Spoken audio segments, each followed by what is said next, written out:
अध्याय 1 अनुशासन का पत्थर। जलती हुई धूप के नीचे परेड ग्राउंड की काली धूल एक मृग तृष्णा की तरह ऊपर उठ रही थी। हवा ऐसी गर्म थी मानो आग से जली हो और हर सांस फेफड़ों में रेत के दाने घुसने जैसी महसूस हो रही थी। उस चिलचिलाती गर्मी के बीच किसी की भारी सांसें हवा को चीर रही थीं। हाँ, वहां एक महिला थी, साधारण कपड़ों में, सैन्य वर्दी में नहीं। उसके कंधों पर उसके शरीर के आकार का एक बड़ा पत्थर खतरनाक तरीके से टिका हुआ था। पसीने से लथपथ उसकी कमीज उसकी पीठ से चिपकी हुई थी और उसके पैर कांप रहे थे, मानो वे टूट जाएंगे। उसके सामने एक आदमी हाथ बांधे खड़ा था। उसके कंधे पर लगा मेजर का रैंक का प्रतीक चिन्ह धूप में चमक रहा था। उस आदमी के होठों पर एक क्रूर मुस्कान थी। हाथ में कमांड स्टिक लिए उसने महिला के कंधे पर रखे पत्थर पर खटखटाया। थप, एक धीमी आवाज आई। उस आदमी ने आलस्य और उपहास से भरी आवाज में कहा, कितनी धीमी हो ए औरत, क्या तुम इसे ठीक से नहीं कर सकती? उसने अपनी कमांड स्टिक की नोक से पत्थर की सतह पर खुदे हुए शब्दों की ओर इशारा किया। वहां 2 शब्द मोटे तौर पर खुदे हुए थे, अनुशासन। उसकी आवाज में अपमान टपक रहा था। यही वो अनुशासन है जिसके बारे में तुम हर बार मुंह खोलने पर बकवास करती हो। इस पत्थर को उठाकर इस परेड ग्राउंड का चक्कर लगाओ जब तक तुम्हें अपनी जगह का एहसास न हो जाए, समझी? उसी क्षण महिला के पैर बुरी तरह कांपने लगे। उसका शरीर संतुलन खो बैठा और वह आगे की ओर लड़खड़ा गई। उसके कंधों पर दबाव डालने वाला पत्थर एक धड़ाम की आवाज के साथ जमीन पर गिर गया। अपमानजनक हंसी उस मेजर के मुंह से निकली, लेकिन गिरने के बावजूद उस महिला ने हार नहीं मानी। धूल भरी जमीन पर टिककर उसने अपने दांत पीसे। उसके जबड़े की मांसपेशियां तन गईं। एक भी कराह निकाले बिना वह अपनी कांपती भुजाओं के सहारे उठी और फिर एक बार उसने अनुशासन नामक उस विशाल पत्थर को अपने कंधों पर उठा लिया।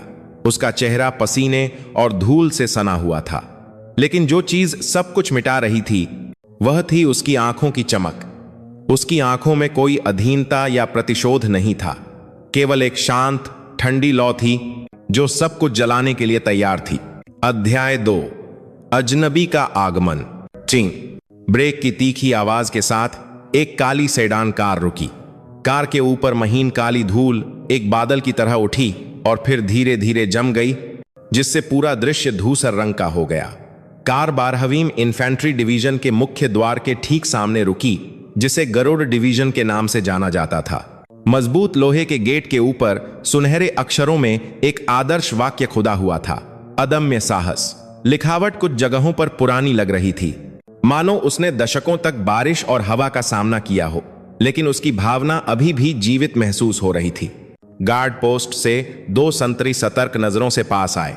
उनकी वर्दी पसीने से भीगी हुई थी और उनके माथे पर पसीने की बूंदें ठुड्डी से नीचे गिर रही थीं। यात्री दरवाजा खुला और एक महिला उतरी। वह अनन्या सिंह थी। उसने सैन्य वर्दी नहीं बल्कि काली पैंट और सफेद ब्लाउज पहना था। उसका चेहरा बिना मेकअप का था। उसके बाल बड़े करीने से बंधे हुए थे। उसकी उपस्थिति सैन्य माहौल से बिल्कुल मेल नहीं खाती थी, लेकिन उसकी सीधी पीठ और दृढ़ कदमों से एक अकथनीय अधिकार की आभा झलक रही थी। एक संतरी पास आया और रूखेपन से पूछा, बिना सलाम किए कृपया अपना पहचान पत्र दिखाएं। आपके आने का उद्देश्य क्या है? उसकी आंखों ने जल्दी से अनन्या को सिर से पैर तक स्कैन किया। उस निगाह में एक नागरिक, खासकर एक युवा महिला का ऐसी जगह पर क्या काम हो सकता है, यह जानने की स्पष्ट उत्सुकता और थोड़ी सतर्कता का मिश्रण था। अनन्या ने अपने बैग से एक दस्तावेज निकाला और उसे सौंप दिया। यह रक्षा मंत्रालय का एक आधिकारिक पत्र था, जिसमें फील्ड दौरे और निरीक्षण के लिए सहयोग का अनुरोध किया गया था। इसमें उसका नाम या रैंक नहीं लिखा था, केवल यह उल्लेख किया गया था कि उसे एक पर्यवेक्षक के रूप में मुख्यालय का दौरा करने की अनुमति थी। दस्तावेज प्राप्त करने वाले संतरी की अभिव्यक्ति सूक्ष्म रूप से बदल गई। उसने अपना सिर झुकाया, दस्तावेज और अनन्या के चेहरे के बीच बारी बारी से देखा। आप रक्षा मंत्रालय से हैं? अनन्या ने जवाब में बस एक बार सिर हिलाया। संतरी एक पल के लिए हिचकिचाया, फिर गार्ड पोस्ट में गया और टेलीफोन का रिसीवर उठाया। उसकी आवाज अस्पष्ट रूप से सुनाई दे रही थी, जी हवलदार साहब, मुख्य द्वार पर रक्षा मंत्रालय से एक नागरिक महिला है। उद्देश्य अवलोकन है। कृपया आगे की कार्रवाई के लिए निर्देश दें। ऐसा लगा कि फोन के दूसरी तरफ से कोई निर्देश दिया गया था। कई बार सिर हिलाने के बाद संतरी बाहर आया, दस्तावेज लौटाया और अनिच्छा से कहा, कृपया अंदर आएं, आप सीधे मुख्यालय भवन की ओर जा सकती हैं। लोहे का गेट एक भारी चरमराती आवाज के साथ खुला। अनन्या ने अपनी कार को जाने के लिए कहा और अकेले मुख्यालय के अंदर चली गई। उसके जूतों की आवाज डामर से टकराकर एक नियमित लय बना रही थी। मुख्यालय के अंदर की हवा बाहर की तुलना में अधिक भारी और गर्म महसूस हो रही थी। हर तरफ से प्रशिक्षण की चीखें सुनाई दे रही थीं। 1 2 3 4 मैदान में दौड़ते सैनिकों की भारी सांसें, युद्ध प्रशिक्षण मैदान से एक तेज सीटी की आवाज, वर्कशॉप से मशीनों की धीमी आवाज, जीवित स्टील और युवाओं के जलते जुनून से निकलने वाली गर्मी ने पूरे मुख्यालय को एक विशाल भट्टी जैसा महसूस कराया। अनन्या की आंखें तेजी से घूमी। वह अपने चारों ओर ध्यान से देख रही थी, मानो कुछ खोज रही हो।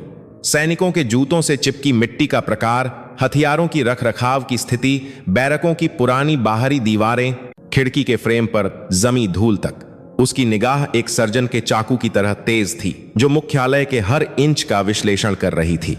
किसी को नहीं पता था कि उसे गरुड़ डिवीजन के नए डिवीजन कमांडर पंगडिव के रूप में नियुक्त किया गया था। आधिकारिक पदभार ग्रहण समारोह 1 सप्ताह बाद होना था। वह केवल अपनी आंखों से चुपचाप मुख्यालय की स्थिति की जांच करना चाहती थी। यह एक समस्याग्रस्त इकाई थी, जहां पिछले कमांडर को भ्रष्टाचार के आरोपों के कारण अचानक अपमानजनक रूप से बर्खास्त कर दिया गया था। लगभग सड़ चुके घाव को ठीक करने के लिए उसे संक्रमित हिस्से को सीधे देखना था। मुख्यालय भवन की ओर उसके कदम अचानक रुक गए। बैरकों के पीछे एक खाली मैदान में एक अपेक्षाकृत शांत क्षेत्र। सहज रूप से उसे लगा कि कुछ गलत है। धम, एक अप्रिय धीमी आवाज, किसी कठोर चीज के मांस से टकराने की आवाज। अनन्या की भौहें तन गईं। वह चुपचाप उस आवाज की दिशा में चली गई। जब वह एक पुराने गोदाम के बगल में मुड़ी तो उसकी आंखों के सामने एक भयानक दृश्य सामने आया। सैनिकों का एक समूह एक घेरे में खड़ा था। उनके बीच एक सिपाही घुटनों के बल बैठा था। उसके कंधे पर सिपाही प्राइवेट का रैंक प्रतीक था। ऐसा लग रहा था कि वह हाल ही में तैनात हुआ था। और उसके सामने एक अधिकारी खड़ा था, जिसके कंधे पर मेजर का रैंक प्रतीक था। मेजर विक्रम राठौड़, 3री बटालियन का कमांडर, जिसका नाम अनन्या ने फाइलों में देखा था। एक ऐसा व्यक्ति जो अपनी क्रूरता और इकाई के भीतर हिंसा करने के लिए जाना जाता था। मेजर विक्रम का चेहरा गुस्से से लाल था। इस कमीने को अभी तक समझ नहीं आया। उसने घुटनों के बल बैठे सिपाही का कॉलर पकड़ा और उसे बेरहमी से हिलाया। सिपाही का सिर आगे पीछे हो रहा था। उसके होंठ फटे हुए थे और खून बह रहा था। मेजर विक्रम ने फिर से अपना हाथ उठाया। थप्पड़। इस बार यह एक मुक्का नहीं था। उसने अपने हाथ में मौजूद एक मोटी सामरिक पुस्तिका के कोने से सिपाही के गाल पर मारा। सिपाही का शरीर तुरंत एक तरफ गिर गया। ओहक! बिना चिल्लाए सिपाही सूखी खांसी खांसने लगा। आसपास के सैनिक केवल सिर झुकाए खड़े थे। किसी ने हस्तक्षेप करने की हिम्मत नहीं की। उनकी आंखें भय और लाचारी के मिश्रण से भरी थीं। मेजर विक्रम गिरे हुए सिपाही की वर्दी पर पैर रखते हुए चिल्लाया, तुम्हारी वजह से हमारी पूरी बटालियन का अपमान हुआ है। जवाब दो, कुत्ते। तुम्हें अभी भी नहीं पता कि तुम्हारी गलती क्या है। सिपाही ने खून मिला थूक थूका और बड़ी मुश्किल से अपना मुंह खोला। मैं दोषी हूं। क्या? तुम्हारी गलती क्या है? मैंने कहा, बोलो। मेजर विक्रम के जूते एक बार फिर सिपाही की पसलियों की ओर उड़े। क्रैक! मानो किसी पसली के टूटने की आवाज आई हो। सिपाही की आंखें दर्द से सफेद हो गईं। तभी एक ठंडी धीमी आवाज ने उन्हें चीर दिया। रुको! अचानक उस खाली मैदान का सारा शोर जादू की तरह गायब हो गया। यहां तक कि शोर मचाने वाले झींगरों की आवाज भी बंद हो गई। सबकी आंखें एक बिंदु पर टिक गईं। आवाज के स्रोत पर बैरकों की छाया में खड़ी एक महिला, अनन्या सिंह। मेजर विक्रम ने धीरे धीरे अपना सिर घुमाया। उसकी आंखें झुंझलाहट और हत्या के इरादे से भरी थीं, मानो कह रही हों, किसकी हिम्मत हुई मेरे मामले में दखल देने की? उसने अनन्या के रूप को ऊपर से नीचे तक देखा, फिर उपहास किया। उसके होंठ व्यंग्यात्मक रूप से मुड़े। यह क्या है? यहां कोई आंटी क्या कर रही है? यह तुम्हारे जैसे लोगों के देखने की जगह नहीं है। जल्दी जाओ। उसने अनन्या की ओर अपना हाथ हिलाया, मानो किसी परेशान करने वाले कीड़े को भगा रहा हो। लेकिन अनन्या अपनी जगह पर खड़ी रही, अविचल। उसकी निगाह मेजर विक्रम को पार कर जमीन पर कराह रहे सिपाही पर जा टिकी। अनन्या की आवाज शांत रही, लेकिन उसमें स्टील जैसी दृढ़ता थी।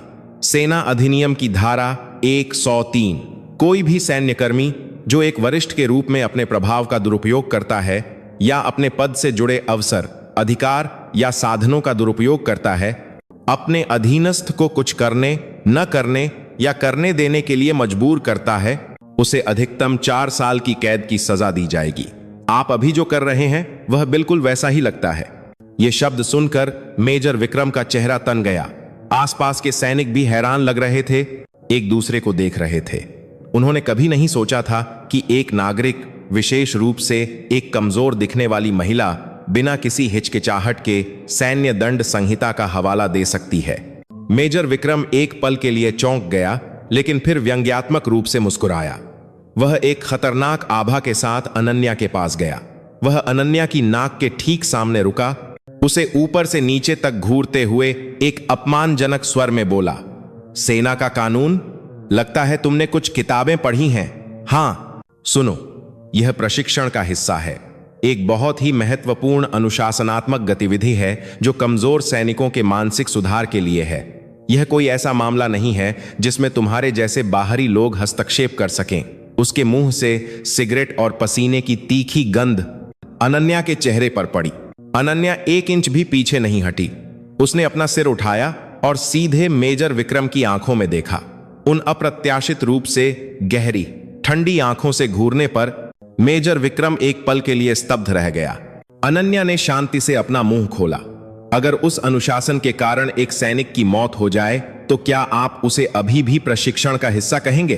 क्या कहा तुमने? मेजर विक्रम की आवाज ऊंची हो गई। उसकी प्रतिक्रिया ऐसी थी जैसे किसी ने उसके घाव पर सीधे वार किया हो। अनन्या और आगे बढ़ी। 1 महीने पहले आपकी बटालियन का सिपाही बुद्धि शर्मा, उसकी मौत का आधिकारिक कारण प्रशिक्षण के दौरान एक दुर्घटना थी। लेकिन मैंने जो रिपोर्ट देखी वह थोड़ी अलग थी। उसके साथियों की ओर से एक गुमनाम रिपोर्ट थी जिसमें लगातार पिटाई और दुर्व्यवहार का उल्लेख था। क्या आप गारंटी दे सकते हैं कि आपका अनुशासन इसका कारण नहीं था? मेजर विक्रम राठौड़। मेजर विक्रम की आंखों की पुतलियां बुरी तरह कांप गईं। वह इस महिला के बारे में कुछ नहीं जानता था, सिवाय इसके कि वह रक्षा मंत्रालय से आई थी। लेकिन यह महिला उसके बारे में बहुत कुछ जानती थी, उसके सबसे काले रहस्यों के बारे में। एक पल के डर ने उसके गुस्से को भड़का दिया। अगर वह अब पीछे हट गया तो उसका अधिकार नष्ट हो जाएगा। उसे इस महिला को सबक सिखाना था। उसे स्पष्ट रूप से दिखाना था कि सैन्य मामलों, उसके प्रभुत्व में हस्तक्षेप करने का क्या परिणाम होता है। मेजर विक्रम के चेहरे से मुस्कान गायब हो गई। उसकी जगह स्पष्ट घृणा और पागलपन ने ले ली। उसने अपने आसपास के सैनिकों को इशारा किया, तुम लोग क्या देख रहे हो कमीनों? कौन जाने यह महिला एक जासूस हो जो हमारे अड्डे के रहस्य चुराना चाहती हो। जल्दी से इसे घेर लो। सैनिक हिचकिचाए, लेकिन मेजर विक्रम की हथियारी निगाहों के नीचे उन्हें अनन्या को घेरने के लिए मजबूर होना पड़ा। अब अनन्या पूरी तरह से घिर चुकी थी। मेजर विक्रम संतुष्टि से मुस्कुराया और उसके पास गया। उसने अनन्या के कान में एक सांप की तरह फुसफुसाया, तुमने कहा तुम रक्षा मंत्रालय से हो? अच्छा है, मैं तुम्हें सीधे दिखाऊंगा कि इस गरुड़ डिवीजन का अनुशासन कितना महान है। मैं तुम्हें सिखाऊंगा कि यहां मेरी मुट्ठी और मेरे शब्द कानून और नियमों से ऊपर हैं, जिन्हें तुम बहुत पसंद करती हो। उसकी आंखें चमक उठीं। यह एक जंगली को और गरुड़ एक जंगली को जानवर की निगाह थी जिसने अपना विवेक खो दिया। एक था। अनन्या ने उसे बिना कुछ कहे देखा। उसके चेहरे पर कोई डर या भ्रम नहीं था। इसके विपरीत उसकी आंखें तूफान से पहले एक शांत समुद्र की तरह और भी ठंडी हो गईं। वह जानती थी कि यह केवल शुरुआत थी। इस सड़े हुए अड्डे की जड़ों को उखाड़ने के लिए वह पागल भेड़ियों के झुंड के बीच चलने को तैयार थी। और अब पहले भेड़िए ने अपने दांत दिखा दिए थे। अध्याय 3, अपमान का भार। मेजर विक्रम राठौड़ के सिर में खून खौल रहा था। एक नागरिक, और वह भी एक औरत की हिम्मत कैसे हुई कि वह उसके इलाके में कदम रखे और उसकी पवित्र अनुशासनात्मक गतिविधि का अपमान करे। इतना ही नहीं, उसने सिपाही बुद्धि शर्मा के मामले को भी उठाया, जो उसका सबसे गहरा घाव था। यह अक्षम्य था। समसवा के पाथे का अपमान करे, आज कार्य को लेकर करते हैं। यह सिर्फ एक हस्तक्षेप नहीं था, यह उसके अधिकार के लिए एक सीधी चुनौती थी और बटालियन कमांडर विक्रम राठौड़ के स्वाभिमान को कुचलने की कार्रवाई थी। सभी सैनिक देख रहे थे। अगर उसने यहां पीछे हटने के कोई संकेत दिखाए तो वह फिर कभी इकाई का नेतृत्व नहीं कर पाएगा। उसकी आंखें चमक उठीं, उसने अपना विवेक खो दिया। नेक्स्ट कर दिया रात। न्यूज़ 18 लोंग क्रोध से प्रेरित होकर उसने चारों ओर देखा। उसे इस महिला के अहंकार को तोड़ने के लिए कुछ चाहिए था। उसे सिर्फ मारना उबाऊ लग रहा था। उसे एक ऐसे अपमान की जरूरत थी जो सिर्फ शारीरिक दर्द से ज्यादा गहरा मानसिक घाव छोड़ दे। उसकी नजर तब बैरकों के सामने एक बगीचे पर पड़ी। बड़े बड़े पत्थर बगीचे के किनारे को सजा रहे थे। उनके बीच एक पत्थर बहुत खास था, मानव के ऊपरी शरीर के आकार का एक ग्रेनाइट का पत्थर, जिस पर इकाई के आदर्श वाक्य की तरह 2 शब्द खुदे हुए थे, अनुशासन। तुरंत मेजर विक्रम के होठों पर एक क्रूर और दुष्ट मुस्कान फैल गई। एक आदर्श उपकरण। उसने अपनी ठुड्डी से बगीचे की ओर इशारा किया और पास के एक हवलदार को आदेश दिया, ए हवलदार, उस पत्थर को यहां लाओ। हवलदार का चेहरा भ्रमित लग रहा था। जी साहब, कमांडर का मतलब वह पत्थर है? क्या मेरे शब्द तुम्हें आदेश की तरह नहीं सुनाई दे रहे? क्या तुम्हारे कान बहरे हो गए हैं? मैंने कहा उस अनुशासन लिखे पत्थर को अभी यहां लाओ। मेजर विक्रम की चीख से सैनिकों के कंधे चौंक गए। कुछ सैनिक अनिच्छा से जमा हुए और उस पत्थर को उठाने की कोशिश करने लगे। हेंगा 1, 2, 3 या 4 वयस्क पुरुषों के साथ भी वह पत्थर हिला नहीं। कराहने की आवाज के साथ पत्थर को जमीन पर घसीटा गया, जिससे एक बहरा कर देने वाली आवाज निकली। अंत में विशाल अनुशासन पत्थर अनन्या सिंह के पैरों के सामने रख दिया गया। मेजर विक्रम ने संतुष्ट चेहरे से पत्थर को देखा, फिर अनन्या को देखा। उसकी आंखें जीत और सैडिस्टिक खुशी से चमक रही थीं। वह अनन्या के चारों ओर घूमता रहा, एक अतिरंजित नाटकीय स्वर में बात कर रहा था। तो देखो, यह हमारी इकाई का सबसे पवित्र मूल्य है। इसका नाम अनुशासन है। तुम्हारे जैसे बाहरी लोग शायद कागज का एक टुकड़ा देखते हैं और अनुशासन और मानवाधिकारों के बारे में बकवास करते हैं, लेकिन असली अनुशासन ऐसा होता है, भारी, खुरदरा, और इसका एक वजन होता है जो इंसान को दबा देता है। तुम्हें इसका असली मतलब समझने के लिए इसे खुद महसूस करना होगा। वह अनन्या के सामने झुका, उसकी आंखों में देखते हुए फुसफुसाया, तुम हमारी इकाई का निरीक्षण करने आई थी, है ना? ठीक है, मैं तुम्हें हमारे अनुशासन की महानता को सीधे महसूस करने का एक विशेष अवसर दूंगा। इसे एक सम्मान समझो। अनन्या ने कुछ नहीं कहा। वह केवल मेजर विक्रम के पागलपन भरे प्रदर्शन को अपनी ठंडी आंखों से देखती रही। उसकी चुप्पी ने मेजर को और भी उकसाया। वह उम्मीद कर रहा था कि महिला रोएगी और दया की भीख मांगेगी, लेकिन उसकी आंखों में डर के बजाय एक समझ से बाहर की शांति थी और यहां तक कि अवमानना की एक झलक भी थी। मेजर विक्रम सीधा खड़ा हुआ और सैनिकों पर फिर से चिल्लाया, तुम लोग क्या घूर रहे हो? इस पत्थर को इस औरत के कंधों पर रखो। जी साहब। आदेश प्राप्त करने वाले सैनिकों के चेहरे पीले पड़ गए। यह एक अलग मामला था। एक नागरिक, विशेष रूप से एक महिला को ऐसा आदेश देना एक स्पष्ट आपराधिक कृत्य था। एक सैनिक ने हिम्मत की ओर हकलाते हुए कहा, मेजर साहब। यह शायद उसका वाक्य पूरा होने से पहले मेजर विक्रम के जूते ने उस सैनिक की पिंडली पर लात मारी। क्या तुम सब विद्रोह करना चाहते हो? हाँ, मैं इस जासूस को सिखाना चाहता हूं कि सेना कितनी डरावनी होती है और तुम विरोध करने की हिम्मत करते हो। क्या तुम भी उसके साथी हो? जल्दी से पत्थर को उसके कंधों पर रखो। डर ने सभी विवेक को पंगु बना दिया। सैनिक अब इनकार नहीं कर सकते थे। 2 सैनिकों ने कांपते हाथों से अनन्या की दोनों भुजाओं को पकड़ा। 2 अन्य ने पत्थर उठाने की कोशिश की। पत्थर उनकी अपेक्षा से कहीं अधिक भारी था। जब उन्होंने उसे उठाया तो अनन्या का शरीर लड़खड़ा गया, लेकिन उसने विद्रोह या विरोध नहीं किया। इसके बजाय उसने अपनी पीठ सीधी की, उस बोझ को सहने के लिए तैयार। गदब। अंत में खुरदरा और ठंडा पत्थर उसके पतले कंधों पर दब गया। अनजाने में एक छोटी सी कराह अनन्या के मुंह से निकली। बोझ उसकी कल्पना से परे था। ऐसा दर्द जैसे उसके कंधे की हड्डी टूट गई हो, उसके पूरे शरीर में फैल गया। पत्थर का नुकीला किनारा उसकी त्वचा में चुभ गया और उसकी पीठ पर ठंडे पसीने की एक धारा बह निकली। मेजर विक्रम उस दृश्य को देखकर संतुष्टि से हंसा। कैसा लग रहा है अब तुम्हें अनुशासन का भार? कहां गया तुम्हारा वह घमंडी चेहरा? उसने अपनी उंगली से अनन्या की ठुड्डी को बेरुखी से उठाया और मजाक उड़ाया। यह तो बस शुरुआत है।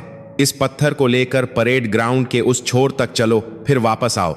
मैं तुम्हारे शरीर पर यह अंकित कर दूंगा कि जिस अनुशासन पर तुम हमेशा गर्व करती हो वह कितना भारी होता है। अनन्या ने अपने दांत पीसे। उसके पैर कांप रहे थे और उसकी दृष्टि धुंधली हो गई थी, लेकिन वह गिरी नहीं। उसने अपने कांपते पैरों पर जोर लगाया और पहला बहुत भारी कदम उठाया। स्ट्राइक। उसके जूते की जमीन पर घिसटने की आवाज बहुत जोर से सुनाई दी। एक कदम, फिर अगला। उसके कदम बहुत धीमे थे, मानो वह सैकड़ों किलोग्राम का बोझ खींचते हुए दलदल में चल रही हो। चिलचिलाती धूप बेरहमी से उसकी ताकत चूस रही थी। माथे से बहता पसीना उसकी आंखों में चला गया, जिससे उसकी दृष्टि में जलन और धुंधलापन आ गया। लेकिन उसके पास उसे पहुंचने के लिए हाथ भी नहीं थे। मेजर विक्रम आराम से उसके पीछे पीछे चल रहा था, हाथ बांधे। वह सीटी भी बजा रहा था, जैसे कोई दिलचस्प तमाशा मिल गया हो। बहुत अच्छा, बहुत बढ़िया, तुम्हारी मुद्रा बहुत अच्छी है। चूंकि तुम रक्षा मंत्रालय से हो, तुम्हारी सहन शक्ति भी असाधारण है ना? हा हा हा।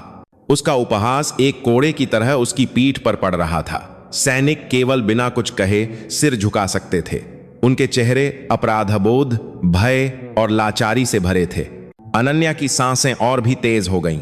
उसके फेफड़े फटने वाले थे। उसके कंधों की अनुभूति बहुत पहले ही खत्म हो चुकी थी। केवल एक जलता हुआ दर्द उसके पूरे शरीर पर हावी था। वह कितनी देर तक चली थी? वह अभी आधे मैदान तक भी नहीं पहुंची थी। वह वश। अंत में उसका बायां पैर बेबसी से मुड़ गया। उसके शरीर ने अपना संतुलन खो दिया और झुक गया। उसने टिकने की कोशिश की, लेकिन अपने कंधों पर भारी बोझ का विरोध नहीं कर सकी। ब्रुक। उसका शरीर धूल भरी जमीन पर गिर गया। उसके कंधे पर रखा पत्थर एक धीमी आवाज के साथ बगल में लुढ़क गया। अपमानजनक हंसी मेजर विक्रम के मुंह से निकली। देखा, बस इतने में ही गिर गई। कितना बढ़िया नजारा है। जिस न्याय और अनुशासन की तुम बात करती हो वह बस इतना ही है। थोड़ी सी मुश्किल आते ही ऐसे ही जमीन पर गिर जाती हो। वह गिरी हुई अनन्या के पास गया और अपने जूते से उसकी कमर पर लात मारी। उठो, तमाशा अभी खत्म नहीं हुआ है। यह पार्टी तब तक खत्म नहीं होगी जब तक तुम अपने मुंह से दया की भीख नहीं मांग लेती। अनन्या जमीन पर पड़ी थी, हाफ रही थी। उसका पूरा शरीर पसीने और धूल से गंदा था। उसका ब्लाउज पत्थर के घर्षण से कंधे पर फट गया था और उसके नीचे की त्वचा पर लाल निशान दिख रहे थे। क्या मुझे हार मान लेनी चाहिए? एक पल के लिए उसके मन में यह प्रलोभन आया। इस स्थिति से बाहर निकलने का सबसे आसान तरीका दया की भीख मांगना था, जैसा कि वह चाहता था, लेकिन वह नहीं कर सकती थी। वह यहां सिर्फ एक भ्रष्ट अधिकारी को दंडित करने के लिए नहीं आई थी। वह उस कैंसर की जड़ को उखाड़ने आई थी जिसने इस पूरी इकाई को खा लिया था। बुद्धि शर्मा जैसे व्यर्थ में मारे गए सैनिकों का बदला लेने के लिए। अगर वह इस कैंसर को देख सकते हुए अपमान और पीड़ा के आगे झुक गई तो वह कुछ नहीं कर पाएगी। अनन्या की आंखों में फिर से ठंडी चमक आ गई। उसने अपने हाथ जमीन पर टिकाए। खुरदरी जमीन उसके नाखूनों के नीचे घुस गई। उसने अपने दांत पीसे। उसके जबड़े की मांसपेशियां तन गईं। एक भी कराह निकाले बिना उसने अपनी कांपती भुजाओं पर जोर लगाकर अपने ऊपरी शरीर को उठाया। मेजर विक्रम उसे रुचि से देख रहा था, यह सोचकर कि वह घुटने टेक कर भीख मांगेगी, लेकिन उसका अनुमान पूरी तरह से गलत था। अनन्या घुटनों के बल बैठकर अपने हाथ को बगल में लुढ़के हुए अनुशासन पत्थर की ओर बढ़ाया और अपनी ताकत से उसने उस पत्थर को फिर से उठाना शुरू कर दिया। हाँ, नंग। ऐसी आवाज जैसे नसें फट जाएंगी उसके गले से निकली। उसके हाथ और पैर की हर मांसपेशी चीख रही थी, लेकिन उसकी आंखें केवल उस पत्थर पर टिकी थीं। धीरे धीरे उसके शरीर ने अविश्वसनीय शक्ति का प्रदर्शन किया। धीरे धीरे उस विशाल पत्थर को उठाया। मेजर विक्रम का चेहरा जो पहले हंस रहा था अब जम गया था। सैनिकों की आंखें आतंक से भर गईं। यह मानवीय शक्ति नहीं थी, यह इस्पात का संकल्प था। अंत में अनन्या ने विशाल पत्थर को वापस अपने कंधों पर रखने में कामयाबी हासिल की। गदब। जैसे ही पत्थर उसके कंधों पर उतरा, उसके घुटने मानो जमीन से टकराकर टूट गए, लेकिन उसने फिर भी अपना शरीर सीधा रखा और डटी रही। फिर वह धीरे धीरे, बहुत धीरे धीरे खड़ी हुई। उसने अपना चेहरा उठाया जो पसीने और धूल से सना हुआ था और सीधे मेजर विक्रम की ओर देखा। उसकी आंखों में अब क्रोध या दर्द जैसी कोई भावना नहीं थी, केवल एक ठंडी क्रूर चमक थी जो सब कुछ जमा देने में सक्षम थी। उस निगाह ने मानो कहा, विक्रम राठौड़, तुम अपनी कब्र खुद खोद रहे हो, तुम अपनी कब्र खुद खोद रहे हो। अध्याय 4, पहचान का खुलासा। कितना समय बीत चुका था। अनन्या के मन में समय ने अपना अर्थ खो दिया था। उसकी दुनिया में केवल 3 चीजें थीं, सूरज की गर्मी जो त्वचा को जला रही थी, पत्थर का वजन जो कंधे की हड्डी को कुचल रहा था, और भारी सांसें जो छाती में घुटन पैदा कर रही थीं। वह यंत्रवत अपने पैर आगे बढ़ा रही थी, एक कदम फिर अगला। मैदान के अंत में सफेद रेखा मृग तृष्णा में धुंधली दिख रही थी। बस वहां तक, अगर वह उस जगह तक पहुंच सकी तो शायद यह नारकीय परेड समाप्त हो जाएगी, या अगर नहीं भी हुई तो कोई बात नहीं। महत्वपूर्ण यह था कि उसने हार नहीं मानी थी। मेजर विक्रम राठौड़ अभी भी हाथ बांधे खड़ा उस दृश्य का आनंद ले रहा था। उसका चेहरा संतुष्टि और जीत से भरा था।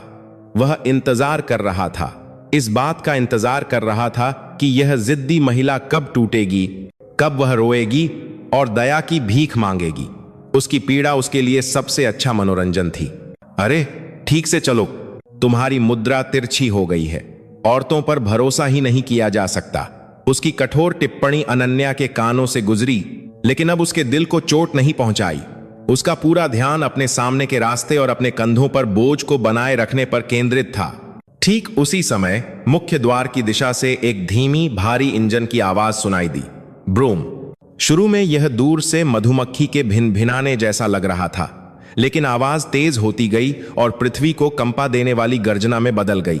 वह आवाज तेज गति से परेड ग्राउंड के पास आ रही थी। मेजर विक्रम की भौहें झूंझलाहट से तन गईं। किसकी हिम्मत हुई इस मनोरंजक प्रदर्शन में बाधा डालने की? उसने आवाज के स्रोत की ओर मुड़कर देखा।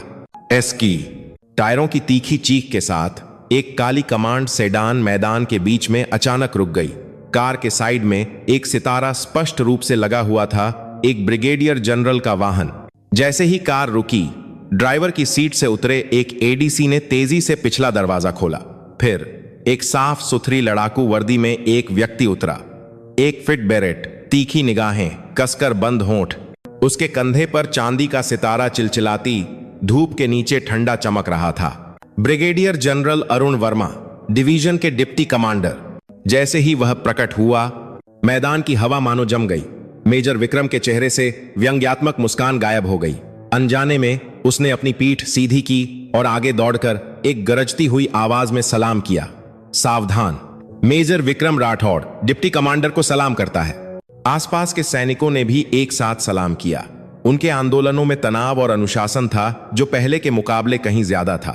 लेकिन ब्रिगेडियर अरुण वर्मा ने मेजर विक्रम के सलाम पर कोई ध्यान नहीं दिया। कार से उतरते ही वह अपने सामने के दृश्य को देखकर स्तब्ध रह गया।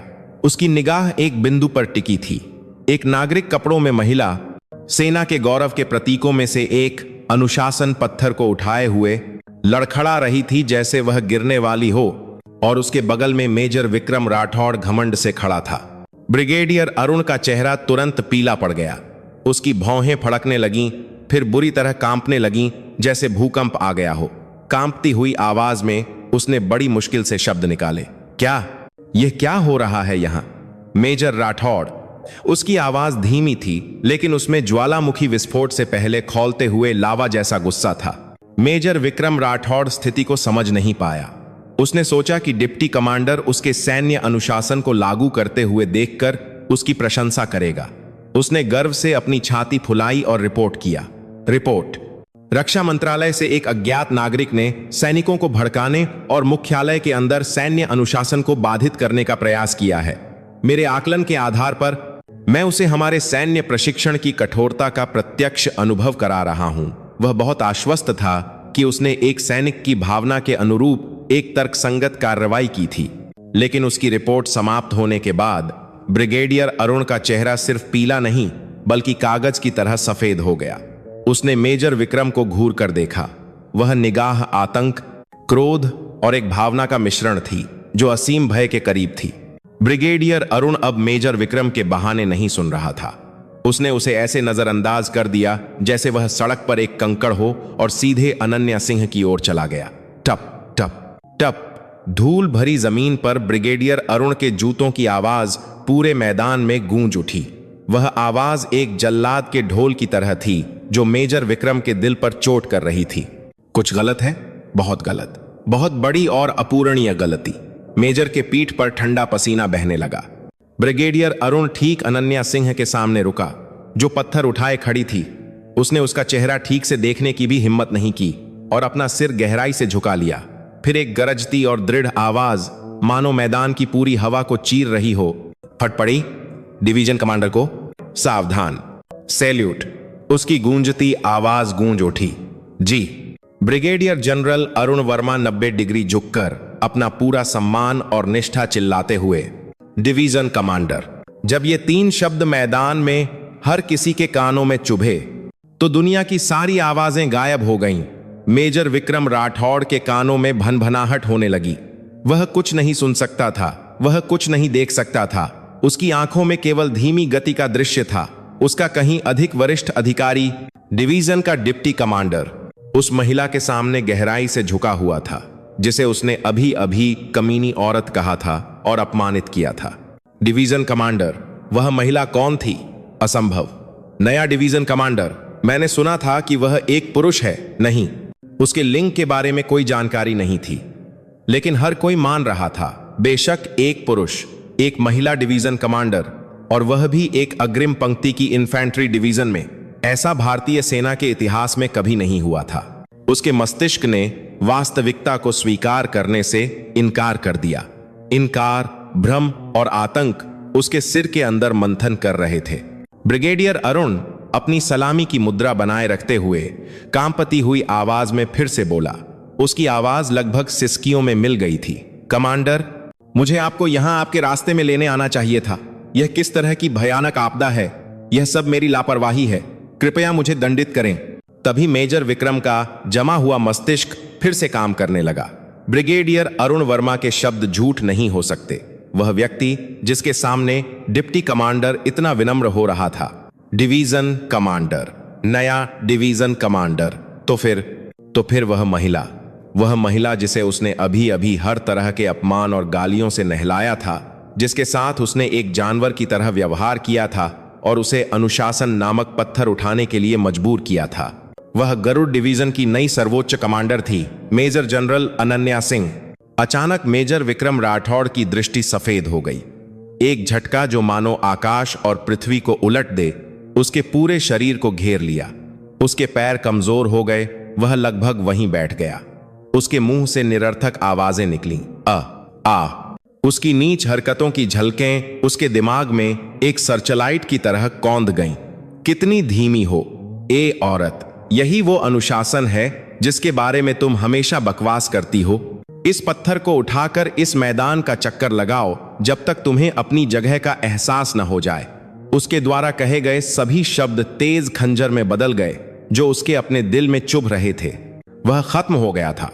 उसका सैन्य करियर नहीं, उसकी जिंदगी इसी जगह खत्म हो गई थी। आसपास के सैनिक भी वैसे ही थे। वे बर्फ की मूर्तियों की तरह खड़े थे। वे सांस लेना भी भूल गए थे। उनकी आंखों में डर के अलावा आशा की एक किरण थी, एक धुंधली आशा कि विक्रम राठौड़ नामक क्रूर शैतान का युग समाप्त हो सकता है। एक भारी चुप्पी कुछ देर के लिए मैदान पर छा गई। केवल तेज हवा की आवाज ही सबके कानों से गुजर रही थी। चुप्पी को तोड़ने वाली अनन्या थी। उसने लापरवाही से उस पत्थर को नीचे उतारा जो उसके कंधे पर दबाव डाल रहा था। गदब। पत्थर के जमीन पर गिरने की आवाज मेजर विक्रम के दिल के खाई में गिरने की आवाज जैसी थी। उसने अपने धूल भरे हाथों को झाड़ा और अपने फटे हुए ब्लाउज को ठीक किया। फिर ब्रिगेडियर अरुण वर्मा से, जो अभी भी झुका हुआ था, उसने बर्फीली ठंडी लेकिन स्टील जैसी कठोर आवाज में कहा, अपना सिर उठाओ ब्रिगेडियर। उसकी आवाज में थोड़ी भी कंपकंपी नहीं थी। और उस व्यक्ति को तुरंत गिरफ्तार करो। उसकी तर्जनी उंगली सीधे मेजर विक्रम राठौड़ की ओर इशारा कर रही थी, जो पत्थर की तरह जम गया था। अध्याय 5, न्याय का प्रहार। अनन्या सिंह के अंतिम शब्द एक मौत की सजा की तरह थे। उसे तुरंत गिरफ्तार करो। उसकी ठंडी आवाज ने परेड ग्राउंड की गर्म हवा को चीर दिया। एक वाक्य ने उन सभी को जो मूर्तियों की तरह जमे हुए थे फिर से हरकत में ला दिया। सबसे पहले प्रतिक्रिया देने वाला ब्रिगेडियर जनरल अरुण वर्मा था। बिना किसी हिचकिचाहट के वह मुड़ा और अपने पीछे खड़े एडीसी को बिजली की तरह आदेश दिया, सैन्य पुलिस को बुलाओ, एमपी को अभी बुलाओ। मेजर विक्रम राठौड़ को इस क्षण से उसके पद से मुक्त किया जाता है और अवज्ञा, अधिकार के दुरुपयोग और दुर्व्यवहार के आरोप में तत्काल गिरफ्तार किया जाता है। उसे एक कदम भी हिलने मत देना। उसकी आवाज क्रोध और शर्मिंदगी से बुरी तरह कांप रही थी। यह तथ्य कि नए डिवीजन कमांडर ने अपने पहले ही दिन उसकी आंखों के ठीक सामने एक भयानक अपमान का अनुभव किया, उसे पागल कर रहा था। इस घटना को न रोक पाने का अपराध बोध और विक्रम राठौड़ के प्रति हत्यारा गुस्सा मिश्रित होकर उसके विवेक को हिला रहा था। विक्रम राठौड़ को आखिरकार अपने पंगु शरीर और मस्तिष्क में चेतना का अनुभव हुआ। गिरफ्तार, यह शब्द उसके कानों में एक बम की तरह फटा। नहीं, यह सही नहीं है, यह एक बुरा सपना है। उसने पागलों की तरह अपना सिर हिलाया। वह लड़खड़ाते हुए ब्रिगेडियर अरुण वर्मा के पास जाने की कोशिश कर रहा था। उसकी आवाज निराशा में फट पड़ी। डिप्टी कमांडर, यह एक गलतफहमी है। मुझे बिल्कुल नहीं पता था कि वह कमांडर हैं। यह एक गलती है। कृपया दया करें। लेकिन ब्रिगेडियर अरुण ने उसे ऐसे देखा जैसे कोई कीड़ा देख रहा हो। उसकी आंखों में दया का एक अंश भी नहीं था। ब्रिगेडियर अरुण ने ठंड से कहा, अपना मुंह बंद रखो। विक्रम, कमांडर का पद अपने गंदे मुंह से मत लो। तुम एक सैनिक के रूप में अपनी योग्यता खो चुके हो। तभी दूर से सायरन की गरजती आवाज सुनाई दी और 2 सैन्य पुलिस जीप धूल उड़ाते हुए तेजी से आईं। टायरों की चीख के साथ वाहन उन्हें घेर कर रुक गए। एमपी लिखे हुए नीले बैरेट हेलमेट पहने एमपी नियमित हरकतों के साथ कार से उतरे। उनके हाथों में पिस्तौल और डंडे थे। विक्रम डर के मारे पीछे हट गया। स्थिति अब बदली नहीं जा सकती थी। उसे एहसास हुआ कि उसका सैन्य करियर, उसकी जिंदगी, सब कुछ यहीं खत्म हो गया। उसका दिमाग खाली था, केवल जीवित रहने की वृत्ति बची थी। आखिरी उम्मीद के साथ वह अनन्या सिंह की ओर रेंगने लगा। उसके घुटने खुरदरी जमीन पर खरोंच रहे थे और खून बह रहा था, लेकिन उसे कोई परवाह नहीं थी। उसी जमीन पर जहां वह कभी एक राजा की तरह शासन करता था, अब वह सबसे नीच और दयनीय अपराधी के रूप में रेंग रहा था। वह अनन्या के जूतों के ठीक सामने रुका, अपना सिर इतना झुका लिया कि उसका माथा लगभग जमीन को छू रहा था। उसकी आवाज अब रोने और विनती से पूरी तरह टूट चुकी थी। कमांडर, मैंने मौत की सजा के लायक पाप किया है। मैं पागल हो गया था। कृपया मुझे बस एक बार माफ कर दें। अगर आप चाहें तो मैं एक कुत्ते की तरह जीऊंगा। मैं जो भी आप आदेश देंगी वह करूंगा। कृपया मेरी वर्दी न उतारें। वह अपना माथा जमीन पर पटक रहा था, भीख मांग रहा था और भीख मांगता रहा। उसका माथा फट गया और खून धूल में मिल गया, जिससे एक भयानक दृश्य बन गया। लेकिन वह रुका नहीं। उस मेजर की छवि जो कभी इतनी घमंडी और अभिमानी थी, अब बिना किसी निशान के गायब हो गई थी। केवल एक नीच जानवर था जो अपनी जान की भीख मांग रहा था। यह देखने वाले सैनिक कुछ नहीं कह सके। उन्होंने अपनी सांसें रोक लीं और उस शैतान को टुकड़ों में बिखरते हुए देखा जिसने उन्हें नरक में घसीटा था। उनकी आंखों में संतुष्टि के अलावा शक्ति की नश्वरता का एक ठंडा एहसास था। अनन्या ने विक्रम को अपनी ओर रेंगते हुए देखा। उसकी आंखों में कोई भावना नहीं थी, न दया न क्रोध, केवल एक ठंडी उदासीनता थी, जैसे कुछ घृणित देख रही हो। ठीक इससे पहले कि उसकी विनती उसके जूतों को छूती, अनन्या शांति से एक कदम पीछे हट गई।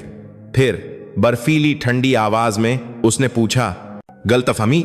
उसकी धीमी आवाज ने विक्रम की दहाड़ को तुरंत रोक दिया। उसकी निगाह जमीन पर पड़े सिपाही की ओर गई।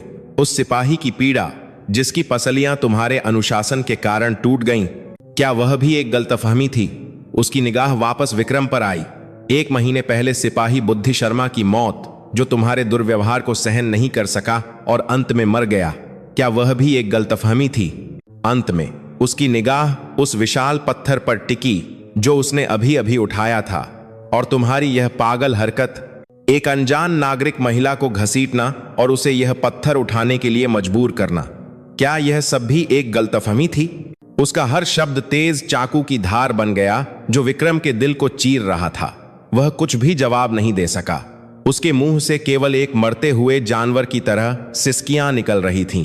अनन्या ने उसे और नहीं देखा। उसने एमपी को इशारा किया। यह एक संकेत था। किसका इंतजार कर रहे हो? उसे घसीटो।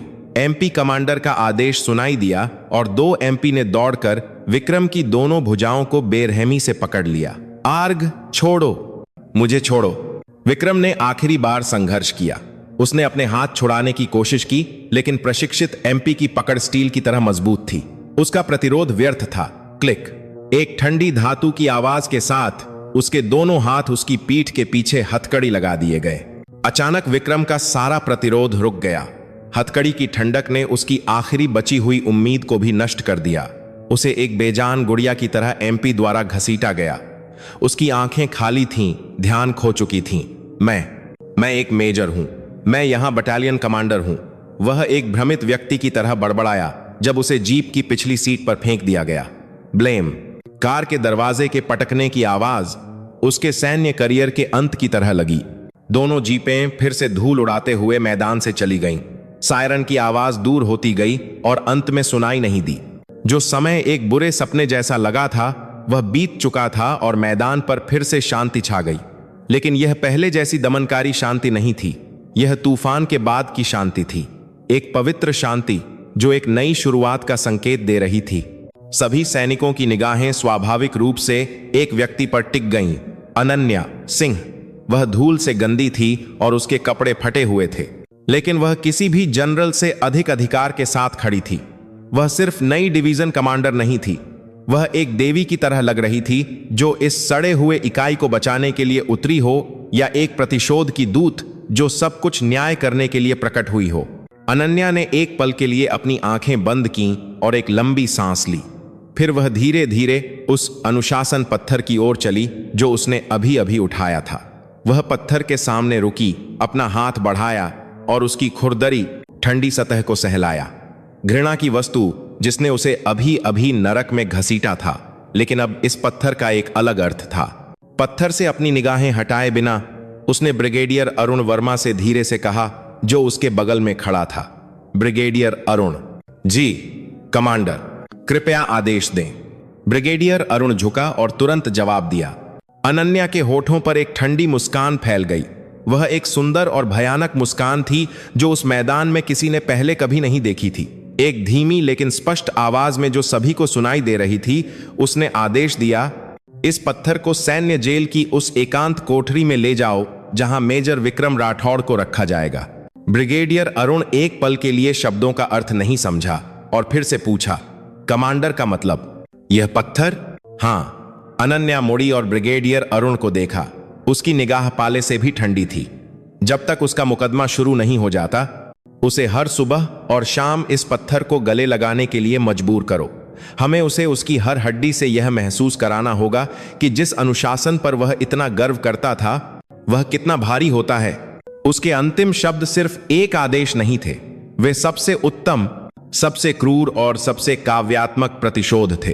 ब्रिगेडियर जनरल अरुण वर्मा के रोंगटे खड़े हो गए। उसने और कुछ नहीं पूछा।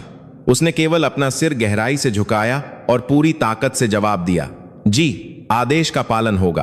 अध्याय 6, विश्वासघात की छाया। Tick tock, tick tock. Division commander के कार्यालय की दीवार पर लगी बड़ी घड़ी की सेकंड की सुई की आवाज बहुत तेज सुनाई दे रही थी। उस आवाज के अलावा बड़ा कमरा शांत था। अनन्या सिंह एक बड़ी महोगनी की मेज के पीछे बैठी थी। उसका चेहरा दस्तावेजों के ढेर में दबा हुआ था। यह चौथा दिन था जब मेजर विक्रम राठौड़ को सैन्य जेल में घसीटा गया था। उस दिन की घटना एक बड़े तूफान की तरह थी जिसने पूरी इकाई को हिला दिया था।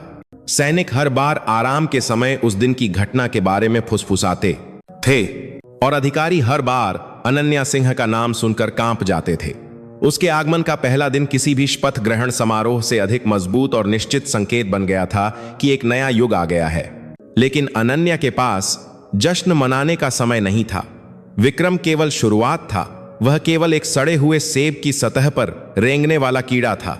सेब के गूदे को खाने वाला विशाल कीड़ा अभी भी कहीं और था। उसे जिस असली लक्ष्य को पकड़ना था वह मुख्य शरीर था। उसकी आंखें तेजी से दस्तावेजों को स्कैन कर रही थीं। पिछले 3 वर्षों की रसद सूची रिपोर्ट, ईंधन की खपत के रिकॉर्ड, विभिन्न निर्माण अनुबंधों से लेकर संपत्ति की बिक्री रिपोर्ट तक। ये डेटा जो एक रक्तवाहिका की तरह थे, यह दिखाते थे कि पैसा जो इकाई का खून और मांस था, कहां और कैसे बह रहा था। केवल कागज पलटने की आवाज ही चुप्पी को तोड़ रही थी। उसकी भौहें और भी तन गईं। अजीब है, सब कुछ बहुत पाछा है। अंक बिना किसी रुपये के अंतर के मेल खाते थे और हर लेन देन वैध रसीदों और भुगतान दस्तावेजों से सुसज्जित था। अगर केवल पत्रा कतान त्रकस करतान त्रकस कूर पत्रा कतान त्रकस करतान के मिल है। दस्तावेजों से देखा जाए तो गरुड़ डिवीजन पूरे भारतीय सेना में सबसे स्वच्छ और पारदर्शी अनुकरणीय इकाई थी, लेकिन वह जानती थी कि पूर्णता सबसे चालाक धोखा है। तभी कार्यालय के दरवाजे पर एक दस्तक हुई। अंदर आओ।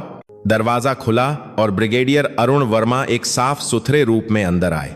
उनके हाथ में एक कप कॉफी थी जिसमें से अभी भी भाप निकल रही थी। वह शांति से पास आए और कॉफी को अनन्या की मेज के एक कोने में रख दिया। उनका चेहरा चिंता और सच्चे सम्मान से भरा था। विक्रम की घटना के बाद से वह अनन्या का सबसे वफादार दाहिना हाथ बन गया था।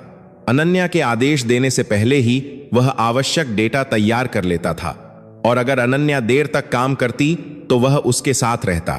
अनन्या ने दस्तावेजों से अपनी निगाहें हटाए बिना कहा, धन्यवाद ब्रिगेडियर। कोई बात नहीं कमांडर।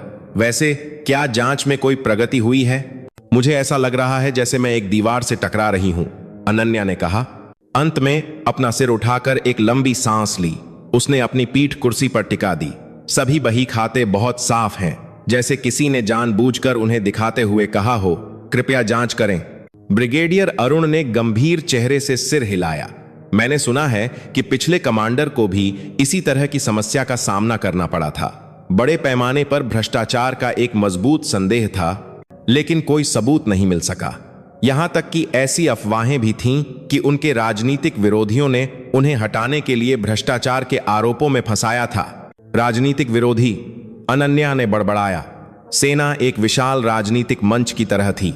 अदृश्य गुट थे और गिराने की साजिशें कभी नहीं रुकती थीं। शायद पिछले कमांडर का भ्रष्टाचार का मामला भी इस बड़ी लड़ाई का शिकार था। अनन्या ने फिर से दस्तावेजों को देखा। अगर दस्तावेजों पर भरोसा नहीं किया जा सकता तो हमें लोगों से मिलना होगा। 3री बटालियन के रसद प्रमुख को अभी मेरे कार्यालय में बुलाओ। जी, आदेश का पालन होगा। ब्रिगेडियर अरुण ने संक्षिप्त उत्तर दिया और तुरंत कमरा छोड़ दिया। कुछ ही देर बाद एक मोटा हवलदार डरे हुए चेहरे के साथ कार्यालय में आया। वह दरवाजे से लगभग रेंगते हुए आया और मेज के सामने सावधान की मुद्रा में खड़ा हो गया। उसके माथे से पसीने की बड़ी बूंदें बह रही थीं। जी, हवलदार सुरेश यादव, 3री बटालियन का रसद प्रमुख, रिपोर्ट करता है। उसकी आवाज एक बकरी की तरह कांप रही थी। अनन्या ने उसे बैठने के लिए नहीं कहा, जानबूझकर मनोवैज्ञानिक दबाव डालने के लिए। उसने एक दस्तावेज उठाया और ठंड से पूछा, हवलदार, इस दस्तावेज के बारे में बताएं। इसमें दर्ज है कि पिछले साल सर्दियों के अभ्यास के दौरान 3री बटालियन को 500 सेट ठंडे मौसम के कपड़े दिए गए थे, लेकिन मेरे द्वारा सैनिकों से जांच करने के बाद वास्तव में जो वितरित किए गए थे वे 300 सेट से भी कम थे। बाकी 200 सेट कहां गायब हो गए? हवलदार सुरेश का चेहरा पीला पड़ गया। उसकी आंखें बेचैनी से बाएं और दाएं घूम रही थीं। वह, कमांडर, शायद कोई प्रशासनिक त्रुटि हो गई होगी। शायद कंप्यूटर में डेटा दर्ज करते समय कोई गलती हो गई हो। बिल्कुल कोई और इरादा नहीं था। उसका जवाब सहज था, जैसे पहले से तैयार किया गया हो, लेकिन उसकी कांपती उंगलियों ने सच्चाई बता दी। अनन्या ने उसे और दबाया। त्रुटि? क्या ईंधन की खपत के रिकॉर्ड भी एक त्रुटि हैं? हर महीने रिकॉर्ड से 500 लीटर डीजल गायब हो जाता है, लेकिन अगर यात्रा रिकॉर्ड से तुलना की जाए तो इतनी लंबी कोई यात्रा नहीं हुई। गायब हुआ तेल कहां गया? वह भी शायद पुराने उपकरणों के कारण, माप की त्रुटि के कारण है। कमांडर, हम जो उपकरण उपयोग करते हैं वे बहुत पुराने हैं। वह पुराने हैं। त्रुटि? अनन्या के होठों पर एक व्यंग्यात्मक मुस्कान फैल गई। वह अपनी कुर्सी से उठी और धीरे धीरे हवलदार सुरेश के पास गई। उसके जूतों की आवाज संगमरमर के फर्श पर गूंज उठी। यह आवाज हवलदार सुरेश के दिल पर हथौड़े की तरह पड़ रही थी। वह हवलदार की नाक के ठीक सामने रुकी, सीधे उसकी आंखों में देखा और फुसफुसाया, हवलदार, यह तुम्हारा आखिरी मौका है। सच बताओ, क्या यह विक्रम का आदेश था या उसके ऊपर कोई और था? हवलदार सुरेश का पूरा शरीर एक पत्ते की तरह कांप रहा था। उसकी आंखें अत्यधिक भय से भरी थीं, लेकिन उसने जोर जोर से अपना सिर हिलाया। मुझे नहीं पता कमांडर, मुझे सच में कुछ नहीं पता। उसका जवाब दृढ़ था। अनन्या ने उसकी आंखों में और गहराई से देखा। उसकी आंखों में डर उसकी ओर निर्देशित नहीं था।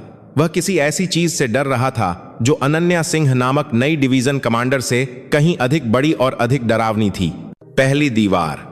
उसने हवलदार सुरेश को जाने के लिए कहा और फिर अगले व्यक्ति को बुलाया, एक इंजीनियर अधिकारी जो इकाई की सुविधाओं के निर्माण के लिए जिम्मेदार था। परिणाम वही था। इस निर्माण सामग्री की लागत इतनी क्यों बढ़ाई गई है? यह विशेष सामग्री के उपयोग और बरसात के मौसम में निर्माण के कारण श्रम मजदूरी में वृद्धि के कारण है कमांडर। उस हिस्से के बारे में क्या जो ब्लूप्रिंट के अनुसार नहीं बनाया गया था? इसे मैदान की स्थितियों के अनुसार दक्षता बढ़ाने के लिए बदलना पड़ा। वह हवलदार सुरेश की तुलना में कहीं अधिक शांत और तार्किक था। उसके जवाब में कोई खामी नहीं थी, लेकिन उसने भी महत्वपूर्ण प्रश्न के सामने अपना मुंह बंद कर लिया। इन सब पर अंतिम स्वीकृति देने वाला व्यक्ति कौन था? सब कुछ प्रक्रियाओं के अनुसार अनुमोदन मार्ग से गुजरा कमांडर, मुझे विवरण याद नहीं है। दूसरी दीवार ऊंची और अधिक मजबूत।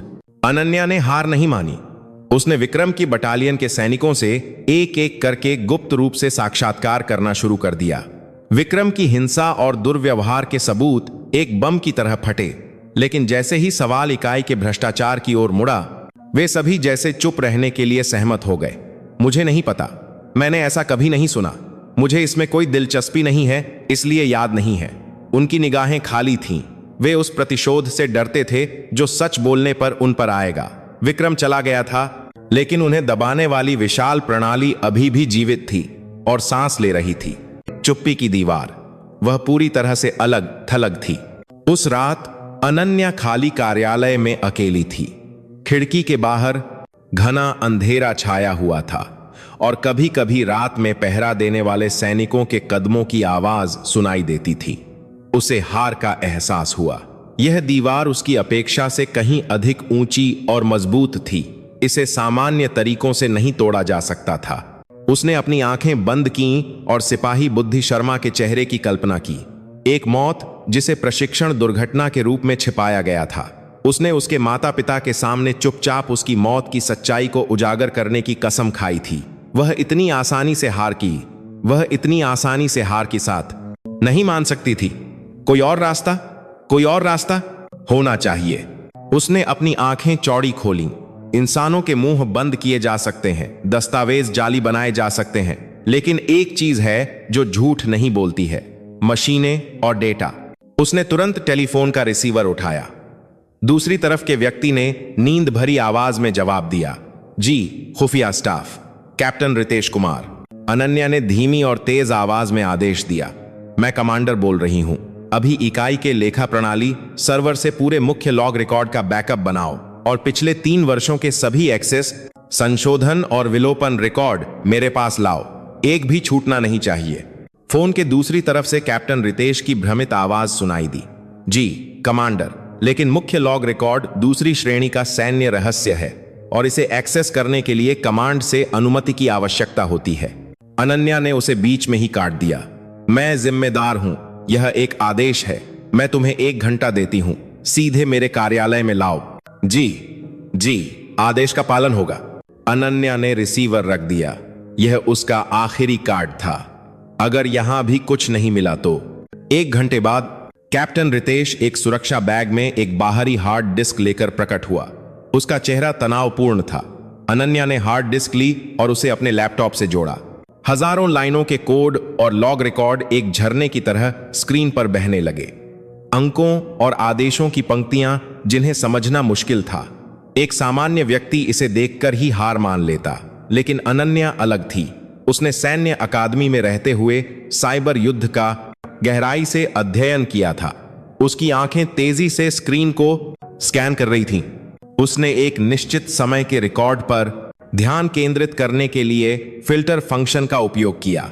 वह दिन जब पिछले कमांडर को भ्रष्टाचार के आरोपों के कारण पद से मुक्त किया गया था। उस रात उसे आखिरकार वह मिल गया। सुबह 2:37 बजे एक सुपर यूजर अधिकारों वाले एक व्यवस्थापक खाते ने दूर से सर्वर तक पहुंचा और उसके बाद लेखा डेटाबेस में कुछ तालिकाओं पर स्थायी डेटा विलोपन आदेश निष्पादित किया गया। सिर्फ फाइलों को हटाना नहीं, यह एक बहुत ही पेशेवर और शातिर तरीका था जहां डेटा को दर्जनों बार निरर्थक डेटा से अधिलेखित किया गया था ताकि उसे पुनर्प्राप्त नहीं किया जा सके। अनन्या का दिल तेजी से धड़कने लगा। अपराधी की पूंछ पकड़ी गई थी। उसने एक्सेस करने वाले आईपी पते को ट्रैक किया। उसने सोचा कि यह बाहर से एक हैकिंग का प्रयास था, लेकिन ट्रैकिंग का परिणाम उसकी अपेक्षा से बिल्कुल परे था। आईपी पता 192.168 1.1 एक आंतरिक नेटवर्क।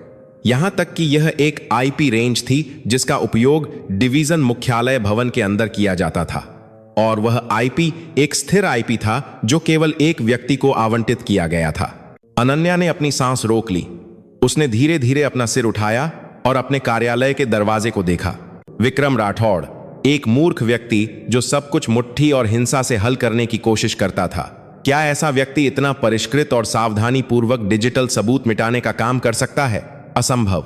उसके पास इस तरह की उच्च स्तरीय जानकारी तक पहुंचने का अधिकार भी नहीं था।